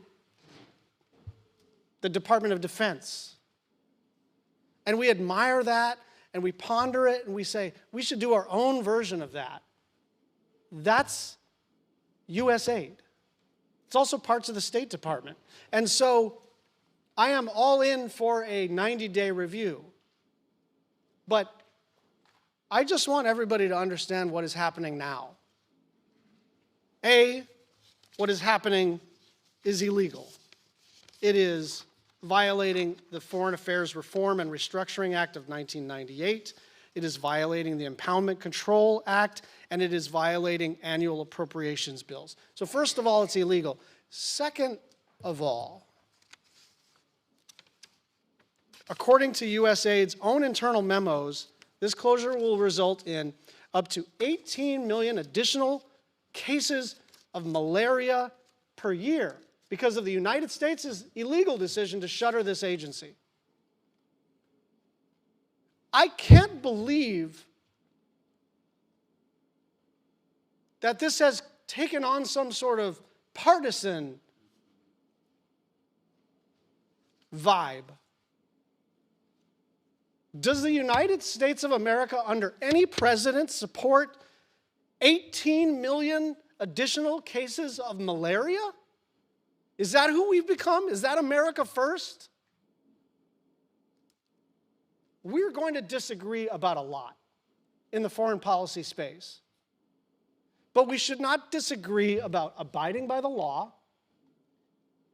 We should not disagree that babies, when we can prevent it, should not get HIV/AIDS from their moms. And we should not disagree about a basic premise of foreign policy and the exercise of American might, which is sometimes the smartest thing for us to do is to show up with help. We have been doing this on a bipartisan basis, and we have to get back to that. This idea of a waiver process is fine, except it's not working. This idea of a 90-day review is fine, except in the meantime, we've eviscerated the program.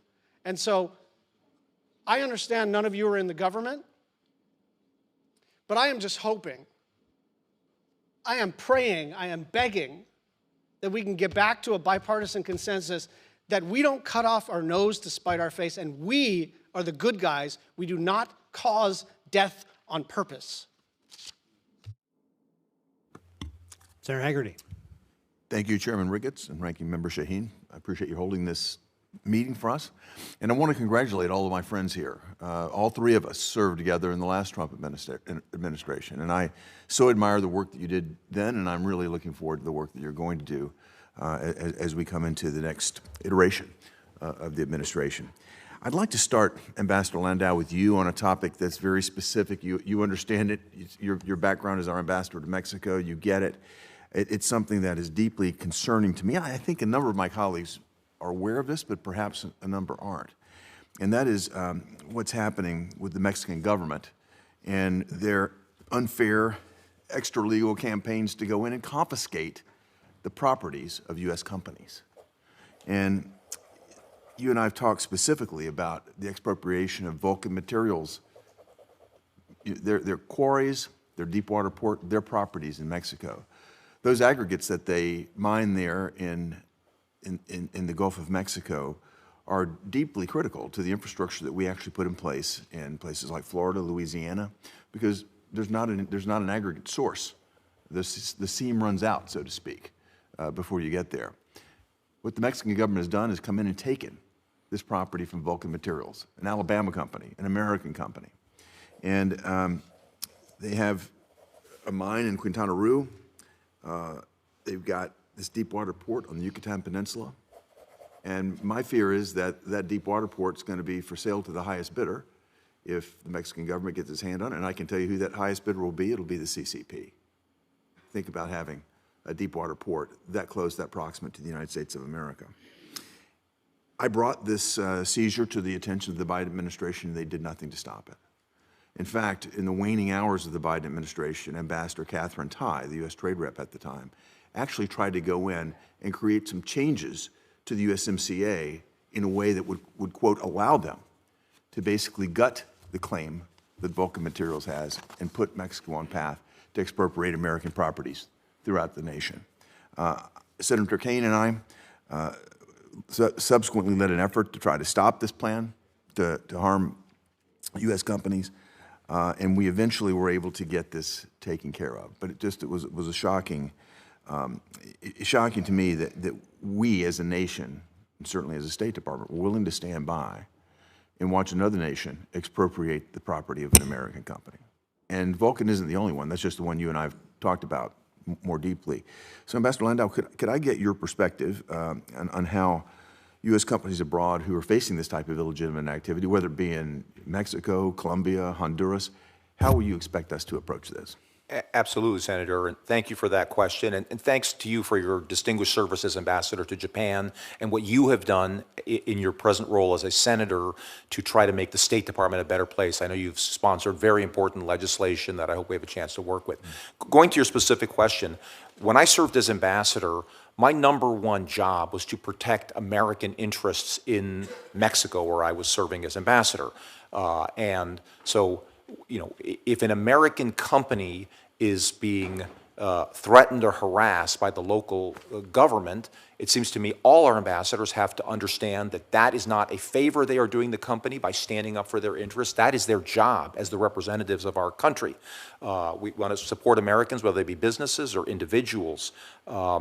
I am, as you are, extremely concerned about the actions of the Mexican government with respect to the Vulcan materials plant and the aggregate. I am familiar with that situation. I can certainly commit to you that on day one, if I am confirmed, I will call the Mexican government to address that problem and express our very strong concerns about what has happened to that American investment in Mexico. And I can also say that I would hope that if our friends in Mexico are watching this hearing, they will understand that it is not in their interest, if they are looking to renew their free trade agreement with the United States, to have a United States senator asking a nominee for Deputy Secretary of State about this terrible problem. The headline should be about great investment opportunities in all of our countries in North America. So it makes me sad for a lot of the Mexicans who I know are trying to increase trade, that we wind up stuck on this issue, and I very much hope the Mexican government will be able to resolve that problem even before I take office, if in fact I am confirmed. More broadly, there's one more point I want to cover with you before I run out of time. You were an exceptional ambassador to Mexico, and you're going to be in a position to deploy our ambassadors who are vested with the full power of independent action. They're plenipotentiary. So I just want to get your thoughts on how you see the deployment of America's ambassadors around the world, how you will empower them to act on our nation's behalf. How do you see the ambassadorial role? I think the ambassadorial role is so important, Senator. I think one of the reasons I was very honored to be asked by the President to become Deputy Secretary of State is that I have been an ambassador recently, and I think we need to have someone in the State Department who understands at the highest levels, working closely with the Secretary and the President, what an ambassador does and how to increase and strengthen that feedback loop between our Washington policymakers and our embassies, which I'm afraid is somewhat broken in both directions. I plan to meet, if I'm confirmed, with every outgoing ambassador to go over what are your top 3 priorities. I need specific action items and results, and then have accountability for our ambassadors so that when they go to their foreign posts, they can make it clear to their teams, this is what Washington is expecting of us, and we need to actually produce results to make sure that our embassies are providing us with useful, actionable information. I think that feedback loop really has deteriorated, and I look forward to working closely with you. I know, given your experience as ambassador to Japan, you have thoughts on this, and I think there's a lot more we can do to improve the performance of our embassies and make it more relevant to policymaking. There certainly is, and you'll find bipartisan support for this on this committee. I'm sorry my time has run out, and I'm sorry to get a chance to speak with our other 2 distinguished nominees here, but I wish you all 3 the best, and I encourage my colleagues to get these folks on the ground and confirm quickly. Thank you. Senator Rosen. Well, thank you, Mr. Chairman, and I want to thank Chair Risch and Ranking Member Shaheen for holding this hearing today. And before I begin my questions, I'd like to take a moment to discuss the State Department's reckless decision to effectively gut USAID and end foreign assistance.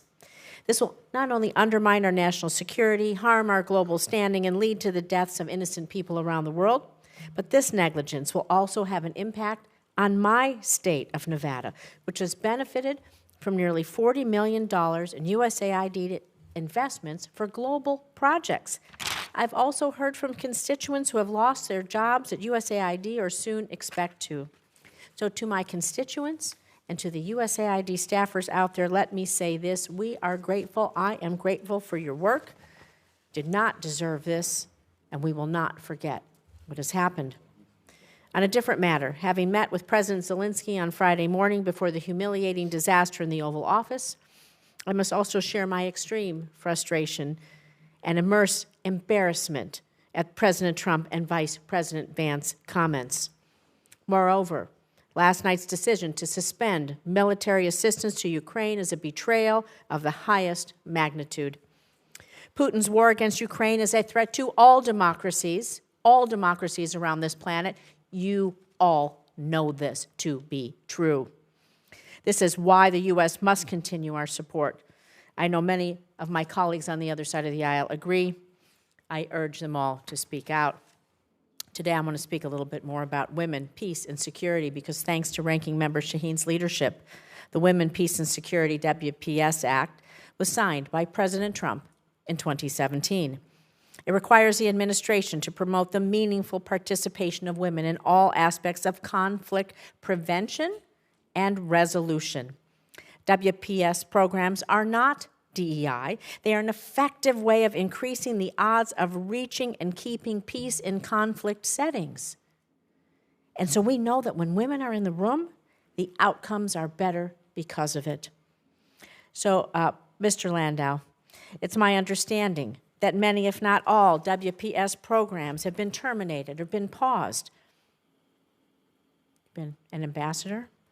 So I must ask you, do you believe it benefits U.S. national security to end these types of programs? Do you believe that these actions run contrary to the legal mandate of the WPS of 2017 and that they are going to hurt us? This is the law. And so I'm going to ask you to be brief. I can take your full comments off the record because I have a few other questions. Do you think this is hurting us?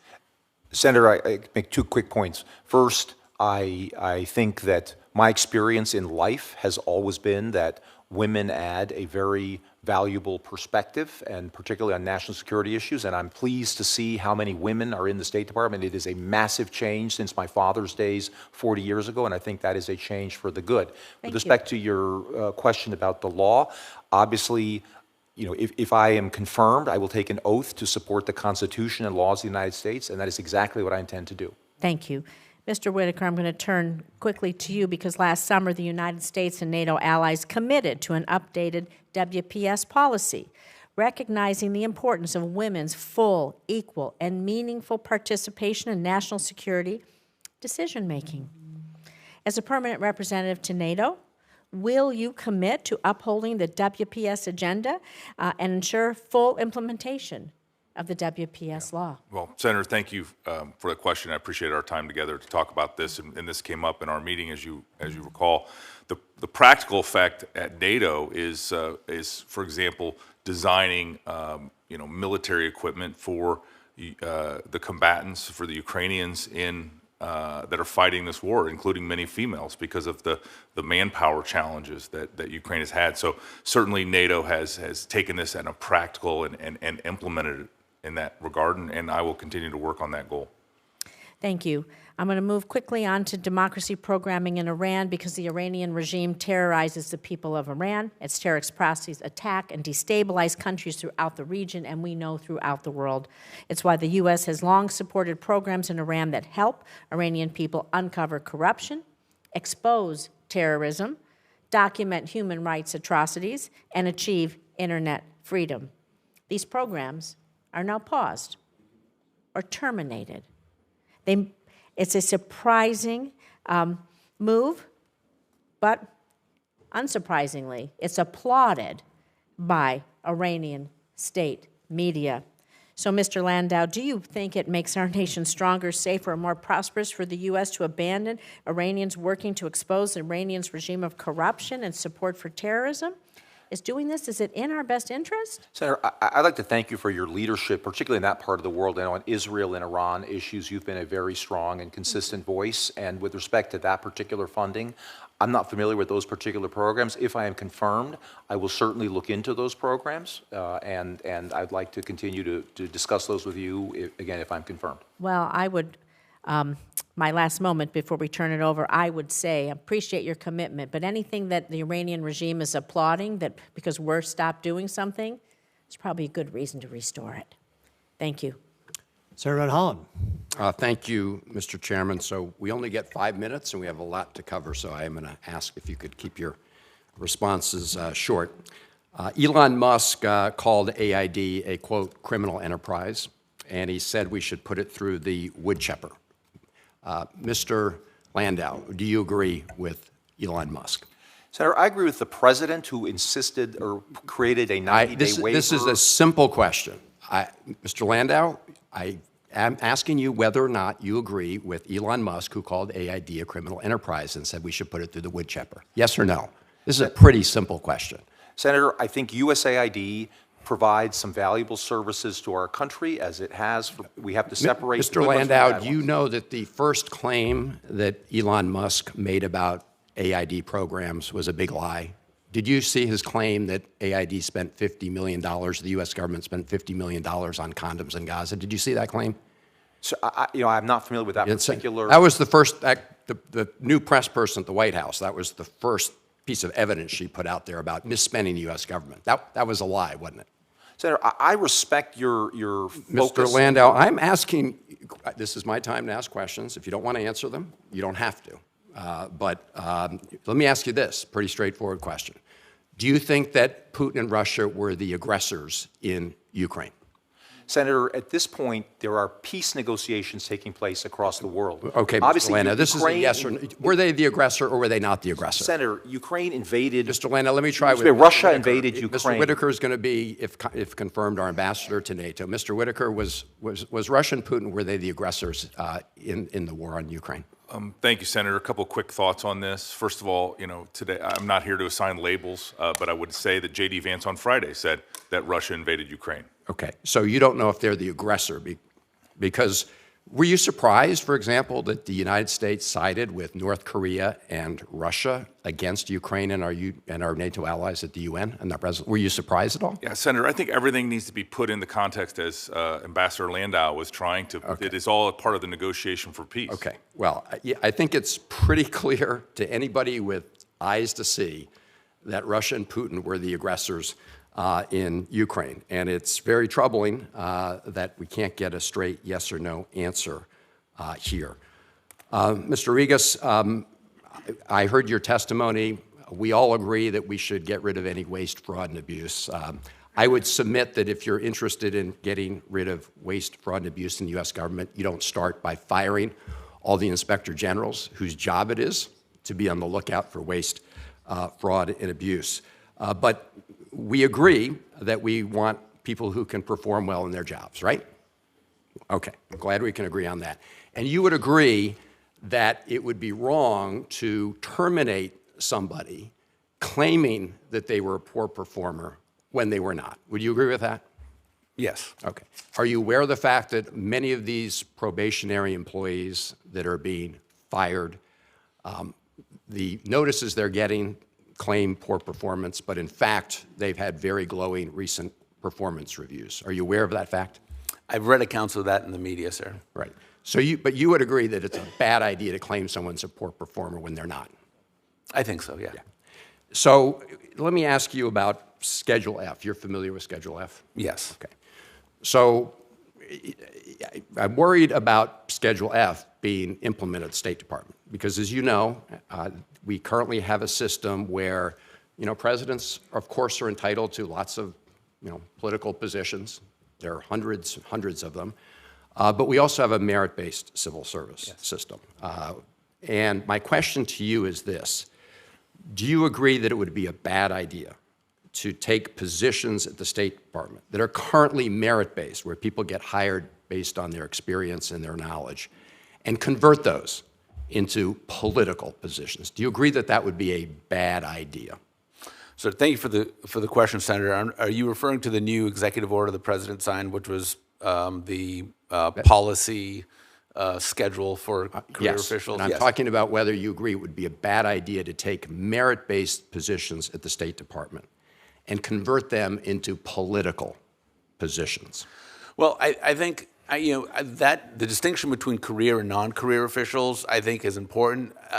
Non-career officials obviously have a lot more accountability because they are totally at will, and if they are not performing, so you're, just to make sure I understand, you're saying we should convert more people to political because that would make them at will and more easily fired regardless of their merits? No, what I'm saying is that leadership should have some flexibility in terms of there's a limited number of positions in the senior executive service that can be political, only 10% government-wide, and the law allows the leadership to determine which 10% of their department and agency will be. So it's possible that a general SES position, a position might be general in one administration and non-career in another. Do you agree it would be a bad idea to convert 50 to 60,000 merit-based positions in the U.S. government, including some of the State Department, from merit-based to political? Well, so I'm not aware of any proposal to convert 50 or 60,000 positions to non-merit-based positions. Well, okay, that is Russ Vogt's plan, so we should have a follow-up conversation. Yeah, if I can say, the new executive order which was signed provides for competitive hiring for those positions. The Schedule F executive order, which was signed in 2020, had non-competitive hiring. So that the new iteration of that has changed how the hiring occurs. Right, but anyway, we can have a follow-up. Yeah. I hope our colleagues will agree that, of course, presidents are entitled to lots of political positions. Yeah. I mean, all of you are nominated. I understand that. But we have had a tradition, and the Pendleton Act has established the idea of a merit-based civil service and merit-based foreign service. That law was extended.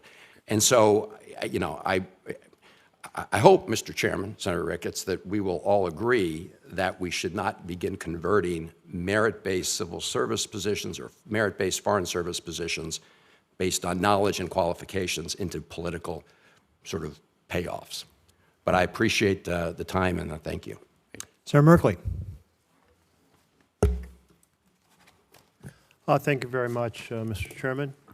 I wanted to ask you, Mr. Lando, is President Trump a Russian asset? Absolutely not, Senator. He's the President of the United States, duly elected by the American people. Well, the reason I ask is many people back home have been asking me this question. And they say, if he was an asset, we would see exactly what he's doing now. For example, he proceeded to forward or express from the Oval Office propaganda that has been Russian propaganda, that Ukraine started the war, that Zelensky is a dictator. Second of all, he gave away key things on the negotiating table before the negotiations even started, ensuring U.S. would absolutely oppose any possibility of NATO membership for Ukraine. Third, he's cut off the arms shipments to Ukraine, completely undermining their ability against a massive neighbor next door with short supply lines and huge resources. Fourth, he's undermined the partnership with Europe, which has been essential to security over the last 80 years, a major goal of Putin's.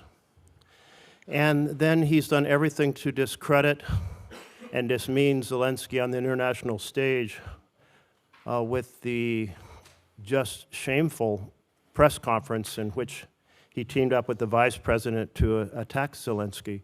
I can't imagine that if he was a Russian asset, he could do anything more favorable than these 5 points. What else could a Russian asset actually possibly do that Trump hasn't yet done?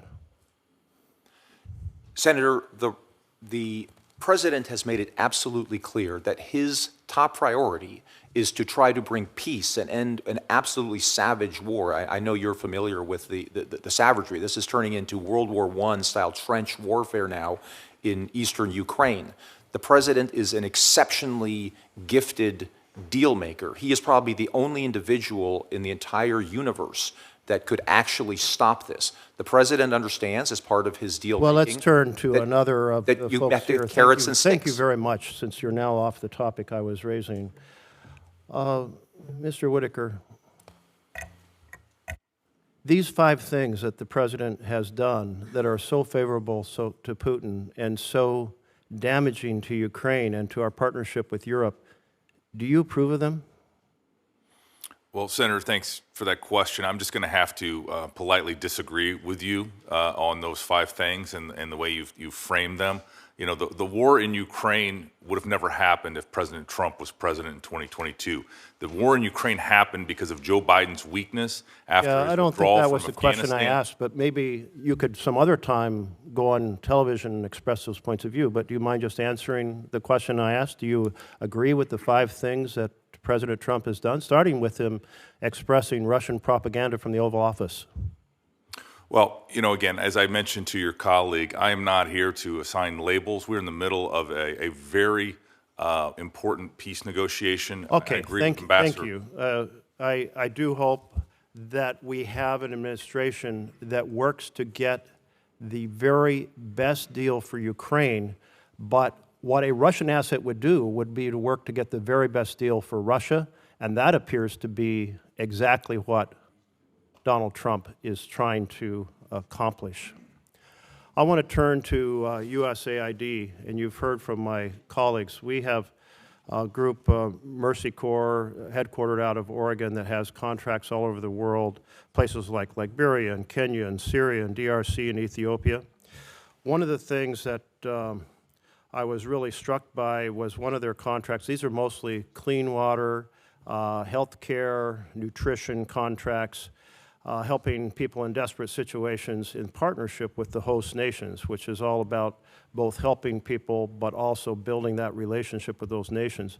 But in Liberia, the contract that was canceled provides support for school lunches for 146 schools and 25,000 children. I was very struck by this particular contract because when I was down in Guatemala, I was asking the president, what is the most effective program we have in Guatemala that he'd like to see expanded? This is a former president of Guatemala. And he said, school lunch program. He said, here's the reason why. 1, our kids don't have enough nutrition. They're stunted. Second of all, the prospect of getting lunches at school gets them to school, and education is essential. He said, third of all, it creates local contracts for people who prepare the lunches, so it's a little bit of economic investment in every village around the country. Does it make any sense to cancel a program like that that is so beneficial in so many different ways and is done in partnership with the host nation? Is that directed at me, Senator? Sure.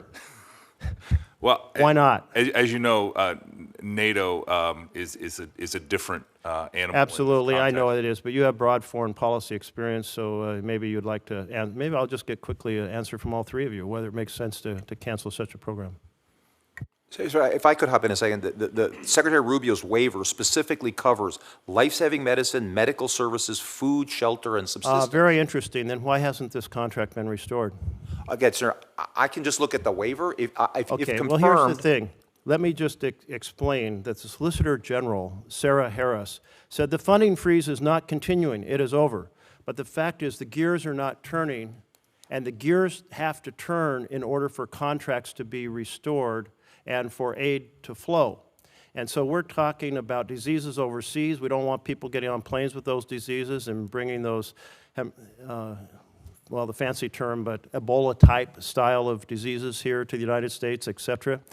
And it is just double talk to say that the funding freeze is over when the gears aren't turning because administrations find other ways to keep them from turning, including having fired all the people who turned the gears. So I don't want to hear about the waivers when there's no sincerity in actually applying them and making the AID function again. My time's up. Thanks. Thank you. Senator Scott. Do you want to go? Yeah, I'm sorry. Senator Lee was here first, actually. I didn't see you come back in, Senator Lee. Thank you. Senator Lee, go ahead, and then we'll go to... Thank you, Mr. Chairman. Thanks to all of you for being here and for your willingness to serve. Mr. Lando, I'd like to start with you, if that's all right. You've spoken today about the need to restore statecraft, economic statecraft, as a core function of the U.S. State Department. You've also acknowledged this administration has been clear-eyed about the need to rethink and revisit certain aspects of foreign aid and how it works. But getting back to economic statecraft, Would you agree that the tools available to the United States in the economic statecraft domain, including things like trade agreements and other efforts that involve reducing trade barriers, arguably have a better return on investment for us than foreign aid in the traditional sense, and should perhaps be our primary line of effort? Senator Lee, I appreciate that question. I think that is such an important point to underscore, that there's probably no force in the world that is as powerful as the American private sector. And if we are looking to increase prosperity abroad, I think we'll get a much higher rate of return from helping private sector money find its way to places where the private sector knows how best to spend it and how best to get returns. Not to say there's not a role for USAID, but I think looking at this, for maybe for too long, for decades, we've looked at this as American taxpayers sending aid dollars abroad.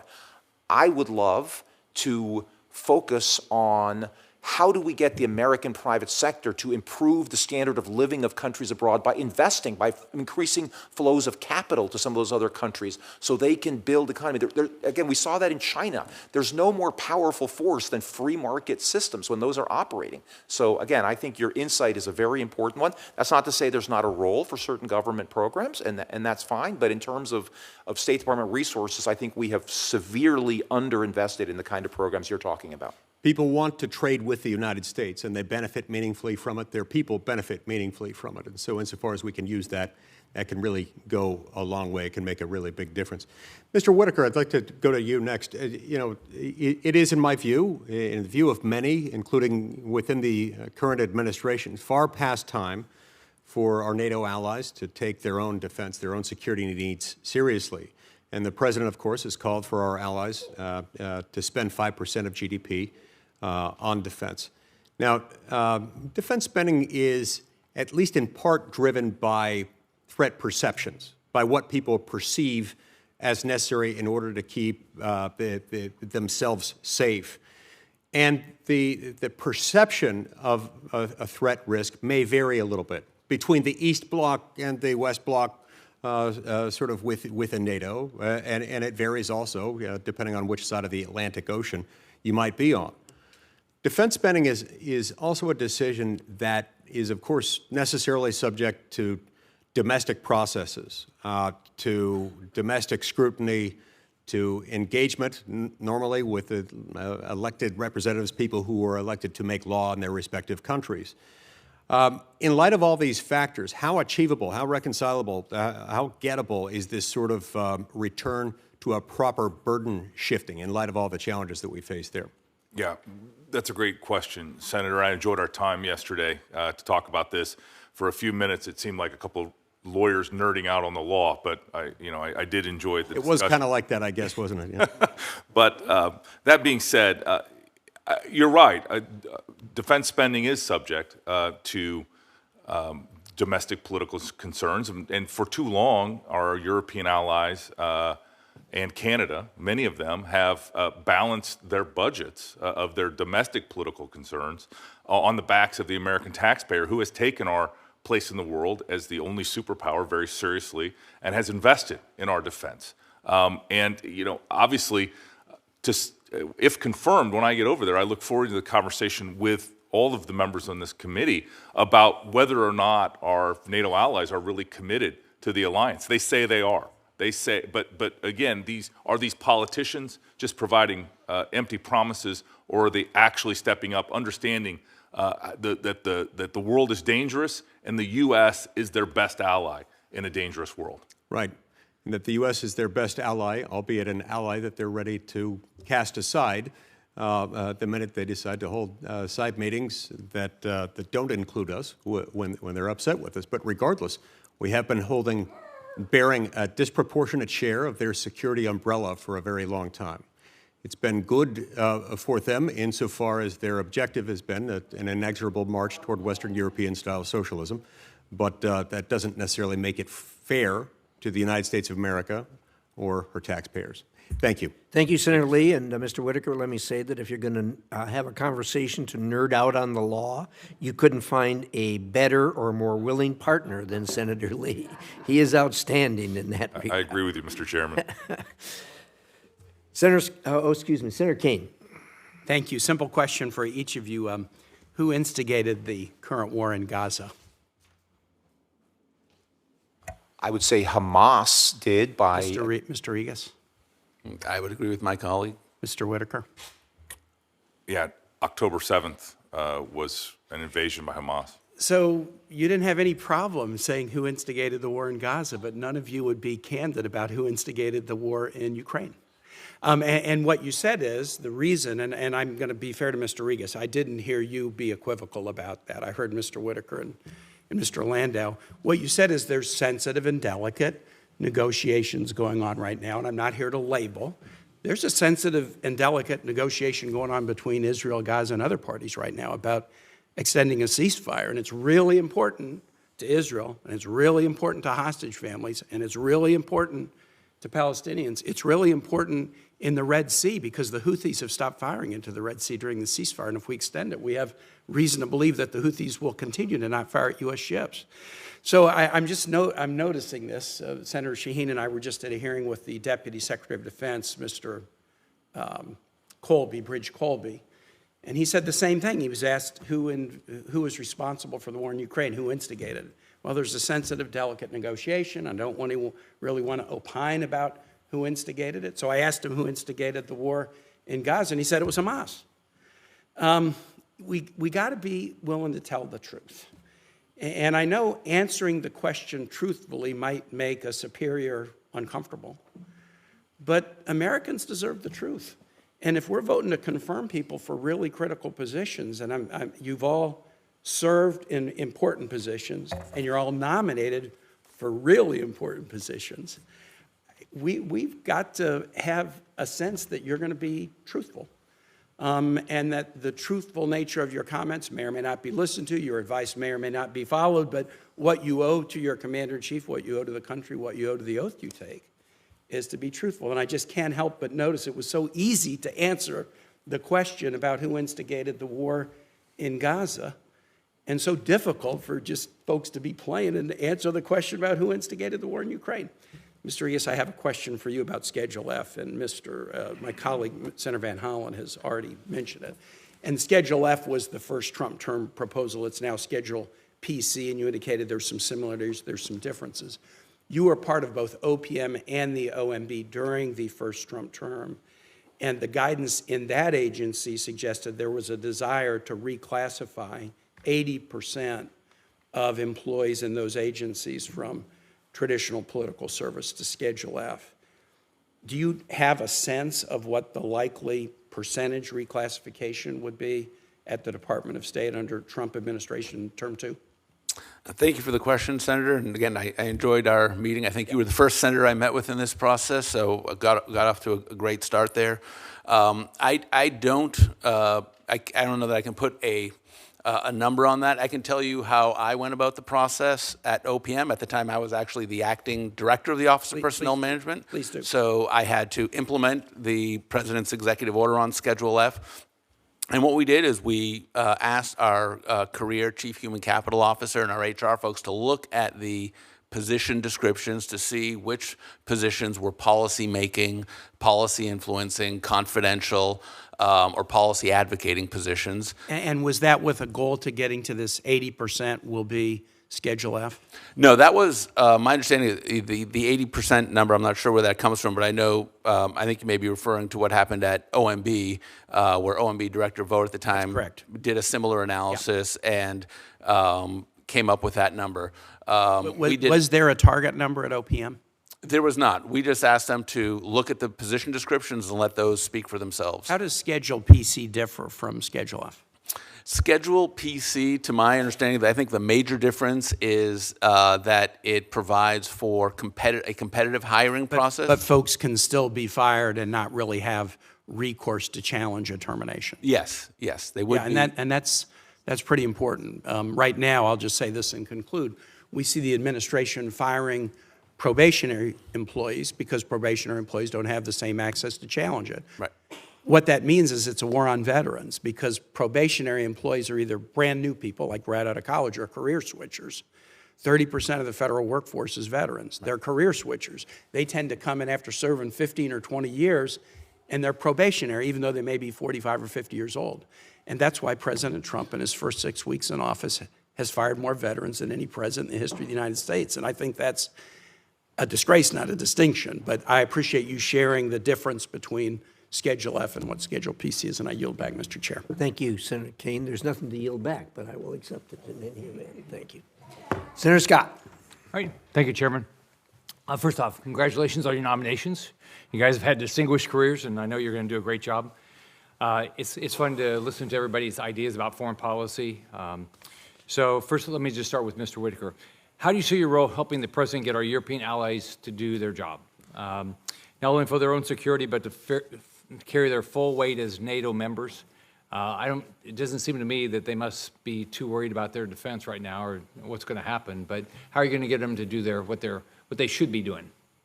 Well, thank you, Senator Scott. It's good to see you again.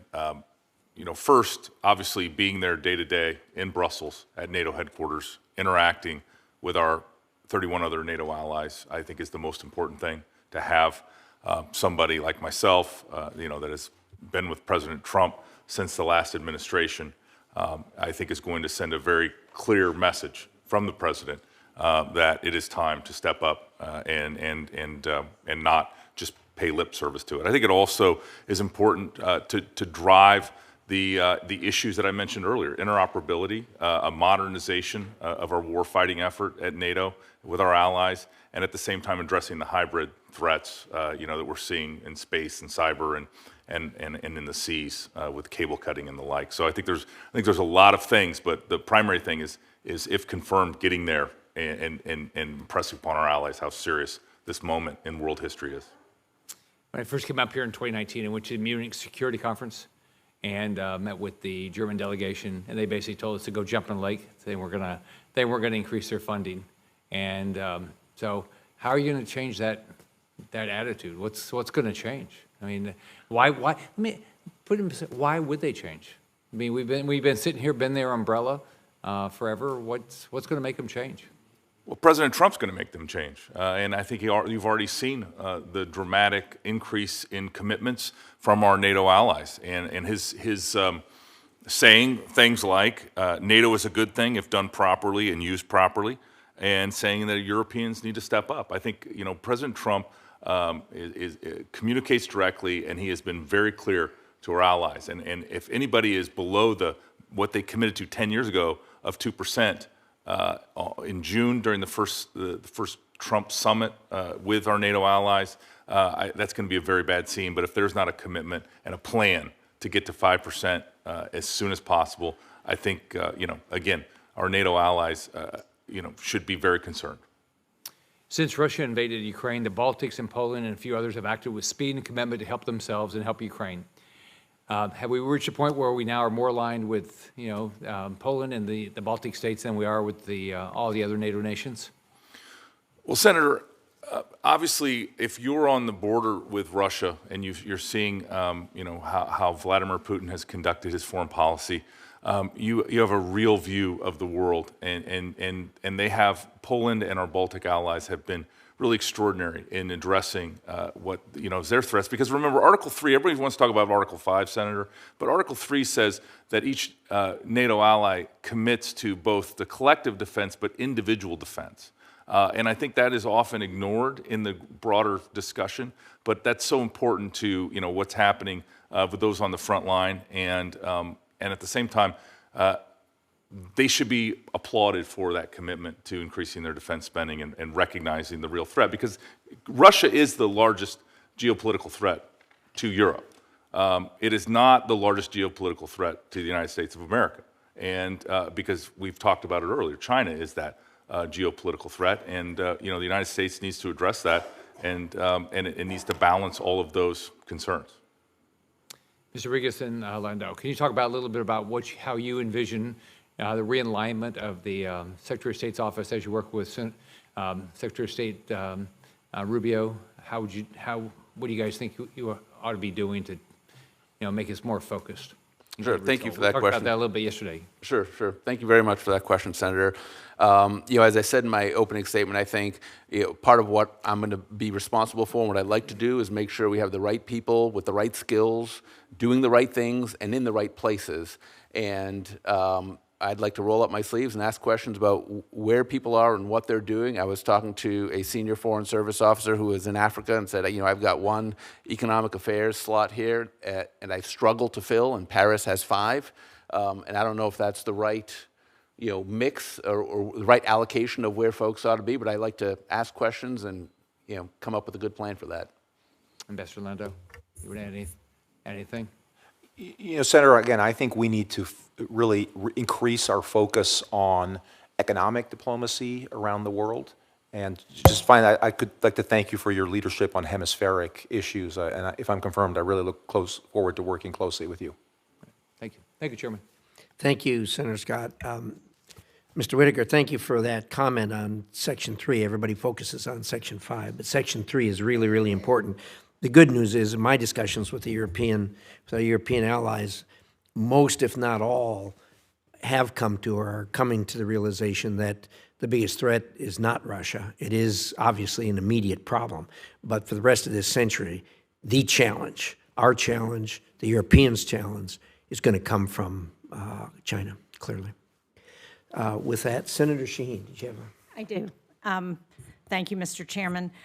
I would like to echo what you just said about China, but I would point out that one of the things that China is watching very closely is what we do in Ukraine. And if we walk away from our allies in our ally Ukraine, it's going to say a lot to President Xi about what we might do in terms of supporting or not supporting Taiwan if he invades. So I would just urge you all to consider that as you're looking at the calculus about how we need to address China. Mr. Whitaker, you alluded to this a little bit, but I just want to be clear. Under your leadership in Brussels, if confirmed, will the United States commitment to NATO be ironclad, including our commitment to Article 5? Thank you, Senator, and we talked about this when we had a chance to visit last week. It will be ironclad. Article 5, I think, binds all of the allies, but at the same time, as President Trump has been, and he just spoke on this earlier this week, he says, I support it, but we shouldn't have to use it. And I think that's very important. Sorry to interrupt, but I have limited time. So do you support the continued presence of U.S. troops on NATO's eastern flank, including in Poland, where the U.S. leads the multinational battle group, and also in the Baltic states? Yeah, as we discussed, Senator, I think obviously those forward deployed Eastern European U.S. assets, together with our allies, are very important to this, strategic posture of both the United States of America and, most importantly, NATO. Thank you. You talked about wanting to commit the United States to 5% of GDP for our defense spending. Do you know what we spend now in terms of GDP? Senator, I've seen a lot of estimates, but the best I can tell is we spend about $850 billion on the United States defense, which is about 3.5% of our GDP. Actually, in 2024, we spent $886 billion, which is 3.4% of GDP, a little over that. Do you know what it would take to get us to 5%? Well, in Iowa, we'd say a whole lot more money. A whole lot more money. So 5% of our GDP last year would be $1.5 trillion. So it would take another $550 billion. So as we're talking about how do we get to an increased level of spending, we also need to have a plan for how the United States would get there. Mr. Rigas, I want to go back to something we discussed in my office. And I raised concern about some of your writings with respect to how you reference federal employees. So if you could just clarify for me in this hearing, do you believe that career federal employees, patriotic Americans like Mr. Landau's father, who served as a career Foreign Service officer across both Republican and Democratic administrations, do you believe those career federal employees are able to carry out the president's lawful policies? Thank you for the question, Senator, and thank you again for taking the time to meet with me. Yes, and I've said, there were a number of writings I submitted as part of my questionnaire, including this chapter that I co-authored on America First national security policy. And right on page 1, I say there, we believe that most civil servants show up to work every day and do their jobs dutifully on behalf of the President and the American people. Many career officials have tremendous institutional knowledge and expertise and are a great resource to our government, and they serve our fellow citizens well. I appreciate your clarifying that, because that's been my experience as well, and I think it's unfortunate to make such blanket statements about career employees being members of the swamp and not being willing to carry out the president's policies, no matter who the president is. So, Mr. President, or Mr. Chairman, for the record, I would like to introduce these two pieces of writings from Mr. Rigas for the record. One is a September 2023 op-ed, and the other is the chapter of a book co-authored by Mr. Rigas, chapter 12. They will be included in the record. Thank you, Senator. Thank you. Mr. Landau, the National Endowment for Democracy is an organization whose concept was conceived by President Reagan, but it's been starved for funds by this administration, despite a line item for its appropriation and a statutory mandate that NED, the acronym for the National Endowment for Democracy, receive a grant annually from the State Department. They have had to furlough 75% of their staff. They've halted all grant making. Now, this is a low overhead cost organization. It's, as I said, it's one that was created and conceived by President Reagan. It works exclusively to advance free elections, the free market, and democracy in places where our adversaries rule against their people and against America, countries like Iran and China and North Korea and Cuba. So if you're confirmed, will you ensure that the Department of State complies with the NED Act and appropriations law that make NED's funds urgently available? Yes, Senator, I believe with all my soul and every fiber of my body in the rule of law, that if a law is constitutional, that it's our job, if I'm confirmed to be part of the executive branch, to comply with that law. And so if, in fact, the statutory, there are mandatory statutory items, then, I will certainly, do my best to make sure, or my job will be to follow the law. That is what I do. If I'm part of the executive branch, you all make the laws, and it's our job, for those of us who might be in the executive branch, to execute the laws, assuming the law is constitutional. So I can give you that commitment. Thank you very much. Thank you, Mr. Chairman. Senator Duckworth. Mr. Chairman, thank you. And I echo the ranking member's call to bring Secretary Rubio before this committee.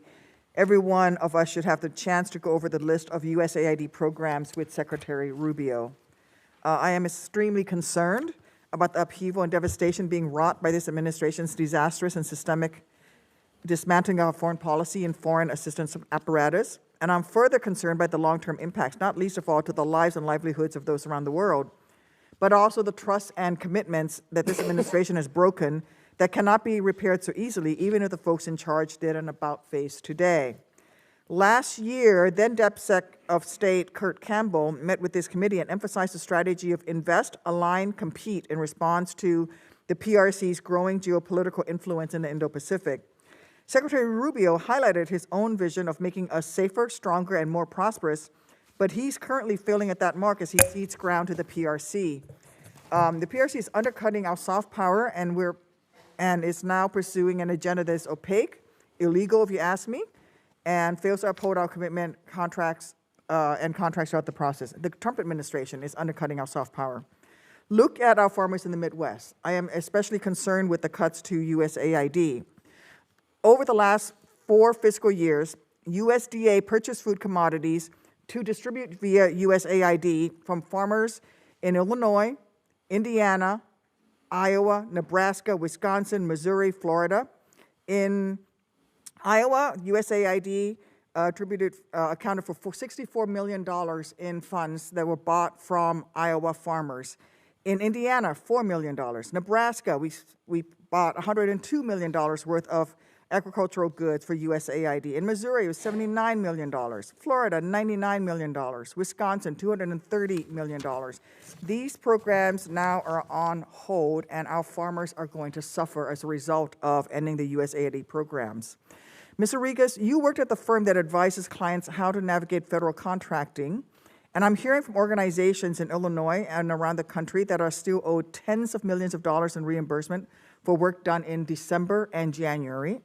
They have not been paid. They don't know when they will receive the money they are owed, and we're getting to the point where they may be owed interest on their outstanding money as well. Some of these American-founded and run organizations are exploring bankruptcy as something they may have to consider. They've already laid off hundreds of staff, by the way, and that doesn't sound like prosperity to me. Some of them report that they have been told by USAID that reimbursements for work done in December and January will only be provided for expenses that this administration deems legitimate or that they would have approved, even though these were contracts from the last administration for work done during the last administration. Mr. Rigas, who was the president back in December through January of 20? January 20th? Who was the president in December of 2024 through January 20 of 2025? President Joe Biden. Putting your contracting advisor hat back on, would you have advised anyone in December to anticipate that the government might not reimburse for work appropriately directed under that administration? I think the federal contracting law is pretty clear. So if a contractor has provided goods or services, they're going to be paid. I don't see how that wouldn't happen. Okay, but they haven't been paid yet for December or January. That's a problem for these companies that are now facing bankruptcy. Yeah. And it's going to cost taxpayers more money if we have to pay those contracts with interest. If confirmed, you will be overseeing the Office of Foreign Assistance, where many of these illegal and unprecedented directives have originated. Can you commit to me that if you're confirmed, Mr. Rigas, you will swiftly move to correct this issue and at a bare minimum reimburse organizations for the work that they did before the stop work order? Of course, Senator, if confirmed, absolutely. I would go in, make sure, see what kind of a disconnect has occurred or if there's been a miscommunication. But certainly to me, it would seem anyone that has a contract to provide goods and services to the United States government and has rendered those goods and services to the United States government should be paid for them and will be paid. Good. That's good to hear. Thank you. I'm not even talking about what has happened under this funding freeze, which I also find egregious. I'm just talking about work that was done prior to that freeze. And so thank you for that commitment. Moving on to our strength, one area where I thought we might have continuity of purpose, and in our discussion we talked about UXO clearance. With this administration's stop work order and foreign assistance freeze, UXO clearance work funded by the U.S. and implemented by partners on the ground was stopped. In some countries like Vietnam, those war legacies issues are the bedrock of our relationship that we have cultivated over decades. In others, they are one of the few connective tissues we have.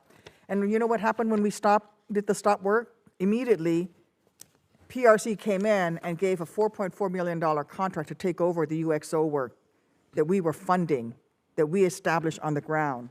Mr. Chairman, I'd like to submit for the record Radio Free Asia article talking about the PRC stepping in. It will be included, Senator. Thank you, Mr. Chairman. I don't think it looks good. Do you think that looks good, to have the PRC stepping in on this work? I'm not familiar with that particular case, but I think we've talked at this hearing about our need to compete and confront where China is gaining around the world at the expense of U.S. interests. So to the extent, it would certainly be a priority of mine. I know it's a priority of the president's to push back on the gains that China has made, certainly in the Western Hemisphere and everywhere else where U.S. interests are at stake. Thank you, Mr. Chairman. Senator Cruz. Thank you, Mr. Chairman. Mr. Landau, I want to focus on Iran's push to build nuclear weapons, which I believe presents one of the most immediate and acute threats to American national security. Under the first Trump administration, President Trump imposed maximum pressure, first by denying the Ayatollah oil revenue, then rescinding civil nuclear waivers, and ultimately by invoking UN snapback sanctions. The Biden administration dismantled that pressure, as the Iranian regime knew that they would, and so the regime began rushing to a nuclear weapon immediately after the November election. We know the result. Today, the Ayatollah has achieved a nuclear breakout time of nearly zero. We now face the very real possibility of an Iranian nuclear arsenal. I do not believe this is a threat the U.S. can tolerate, and I'm glad that the Trump administration is taking action. We've already seen the Trump administration restore parts of the maximum pressure campaign with the goal of cutting their oil exports completely to zero. Next, we have to cancel any civil nuclear waivers and reinvoke the UN snapback. I asked in written testimony to this committee whether Secretary Rubio intends to do so, and here was his response, quote, I believe it is our national security interest for the UN Security Council to snap back the sanctions that were suspended under the JCPOA. I will execute the President's guidance and work with our allies to ensure that snapback takes place. I also asked incoming Ambassador to the United Nations, Stefanik, about the issue, and she said she will work with the White House and Secretary Rubio to develop a strategy to do exactly that. Both said an Iranian nuclear weapon poses an acute national security threat to the United States. First, do you agree with their assessment that it is in the national security interest of the United States to snap back the UN sanctions? Yes, Senator. Talk about how you would work to support our UN mission, the State Department, and the administration, and in particular to invoke the UN snapback mechanism, either unilaterally or working with allies. Senator, let me just take a step back and reiterate, I'm so glad that you bring up this really important issue of Iran's nuclear capabilities, because I think there are few more acute threats in the world today, and I think the President has made it clear on numerous occasions that he shares the view that you just articulated, that it is completely unacceptable to U.S. national security to have, for Iran to be a nuclear-armed power in this world.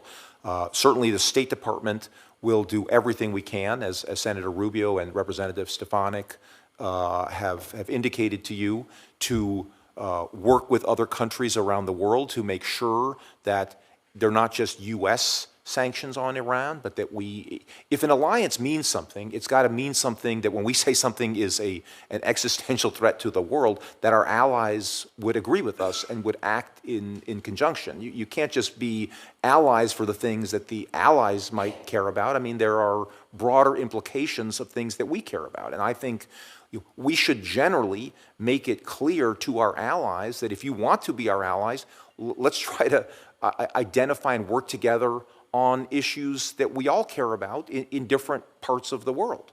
And so Iran is certainly one of those. Terrific. Mr. Whitaker, we've heard a lot of histrionics recently about President Trump's policies towards Europe and Ukraine. First, obviously and candidly, I've heard from colleagues on both sides of the aisle, the meeting between President Trump and Ukrainian President Zelensky was an inexplicable catastrophe. What we witnessed was an outburst that was completely out of line, delusional, and frankly, deeply disrespectful to the President of the United States.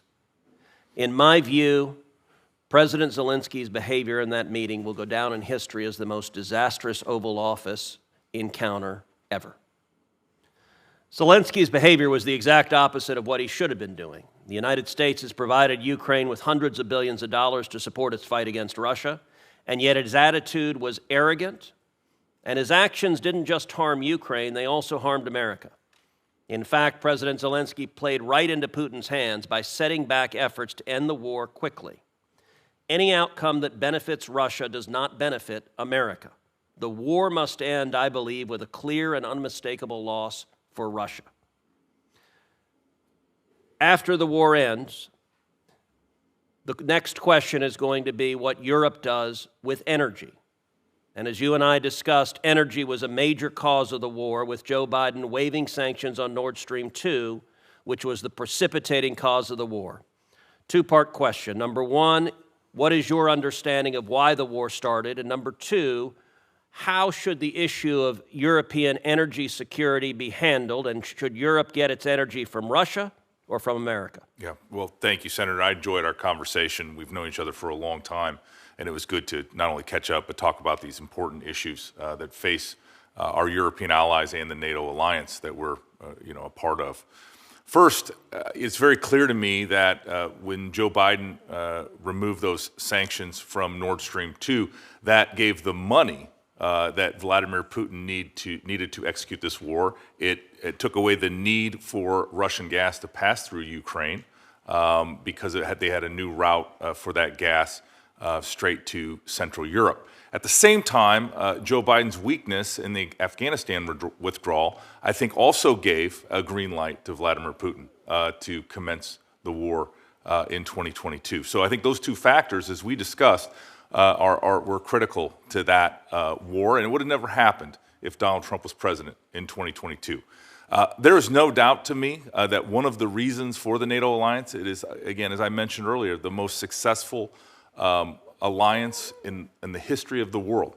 But it also protects our allies, and our allies should protect us. And that includes not only military alliances, but trade alliances. And the fact that Europe continues to buy billions of dollars worth of gas from Russia instead of buying American liquid natural gas, I think is just a travesty. And hopefully we can increase that capacity to export here in the U.S. and for them to receive it in Europe so that dependence on Russia and the funding of Vladimir Putin's war machine can end. Very much agree. Thank you. Thank you, Senator. For the record, your comments are well taken on Europe attempting to replace that, and there's a lot of efforts going on their part to do it. Frankly, a lot of us are amazed that they were able to do as much as they have in such short order, but they continue to work on it, so good for that. Senator Coons. Thank you, Mr. Chairman, and thank you again to our three colleagues. I checked with my office, and you may have requested meetings with me. I apologize if my schedule didn't permit me to meet with you before this hearing. I would welcome a chance to meet after this, because I think the odds you will be confirmed are high, and you will play central roles in our State Department and in our engagement with our critical NATO partners in Europe. Mr. Landau, as I said before, or Ambassador Landau, forgive me, your decades of engagement with the Foreign Service, your previous service as an ambassador to Mexico, I think recommends you for this role. And if I heard you correctly, in your opening testimony, you suggested that mass migration globally is one of the great challenges to stability, peace, security around the world. Help me understand, in your view, are programs that counter human trafficking, programs that help families sustain themselves with productive agriculture and help reduce the pressures for migration, are those programs beneficial? I think as a general matter, Senator, yes, they can be beneficial. I think you'd have to look program by program. I don't think you can paint with too broad a brush. And I think certainly we have been putting a lot of money into countries like Honduras for as long as I can remember, my whole life, and I'm not sure that we've seen the kind of results you would expect. So I think theoretically, yes, and I think we should certainly explore, are there programs that we can promote that are actually effective programs to limit migration? So, Ambassador, I'll tell you that in my view, having visited a number of programs that were sponsored through the U.S. State Department and through USAID that were designed to help young people resist predation by human traffickers, reduce their temptation to join gangs, help support rural agriculture in countries like Guatemala, Mexico, Costa Rica, Colombia, were largely effective in reducing the inclination to go hundreds, if not thousands of miles and present at our southern border. I think they're wise investments, and I think it's unwise that they've been abruptly cut off. I hope we can work together on finding ways to identify and restore funding to those programs that reduce mass migration and those programs that effectively counter China and Chinese and Russian disinformation. Are you familiar with IRI and NDI? Yes, the International Republican Institute, the National Democratic Institute, launched by President Reagan for decades, deserving of bipartisan support, critical for sustaining, for example, a NATO ally, Romania, Moldova, not yet a member of either the EU or NATO, that are facing upcoming elections. The IRI and NDI for decades have helped counter disinformation by Russia and China and helped facilitate the movement towards being democracies by former Soviet states. Do you have any sense whether it's a good idea or a bad idea to completely shut down IRI and NDI? Senator, I think it's something that we should certainly look very closely at, and if I am confirmed, I would be more than happy to work with you to talk about specific efforts there. Let's look at the funding streams, what they're doing, and again, I think I can certainly commit to working with you on that. Well, I'd appreciate the opportunity. My experience over the last few weeks, and I served with Senator Rubio and voted for Secretary Rubio, has been that on the one hand, we're told there's a long review going on, there's waivers being given, but Senator Sullivan is the board chair of IRI, a Republican, Marine veteran, a big believer in IRI. They are laying people off. We don't have time for a long discussion. We need to act to restore funding and functionality to a wide range of long demonstrated bipartisan programs, from PEPFAR to counter trafficking to counter migration to programs that counter Russian and Chinese disinformation. Last, Mr. Rigas, if I might, is it your understanding that the workforce at state should brace for DOGE-style cuts that will lead to thousands of members of the civil service being fired abruptly, without cause, and without warning? Thank you for the question, Senator. I have no insight into any plans of that nature, and to the extent my understanding is, at least from reading media reports, is probationary employees that have been let go or put on leave. I believe that's already happened. One of those probationary employees just joined my office, a talented and capable young person who left a great job in Rome to come back to the United States to take a job at the State Department working in international religious freedom, was abruptly fired without cause. And I'll say for a young generation of potential career Foreign Service and Civil Service officers, I think we are causing real harm. We've long benefited from new generations of folks joining the diplomatic service, the civil service, and I think we're making a huge mistake. I think we need to look carefully at the alignment of the State Department, at whether the funds are being spent wisely, the posts and missions make sense, but to do it in the same way that the chainsaw was just taken to USAID would be a tragic mistake. We should not be shutting down missions, laying off individuals by the thousands, and canceling programs all over the world. You should not let what just happened to AID happen to the State Department. I think it would be a critical strategic mistake. Thank you, Mr. Thank you, Senator Coons. Thank you to our panel. Strong showing today. You guys have done well. Look forward to moving the administration forward after we get you confirmed as soon as we possibly can. I'm going to add the letters of support for each of the members to this record. For the information of the members of the committee, the record will remain open until close of business tomorrow, Wednesday, March 5th, including for members to submit questions for the record. I'd ask you to answer those questions as rapidly as you can. With that, the hearing is adjourned.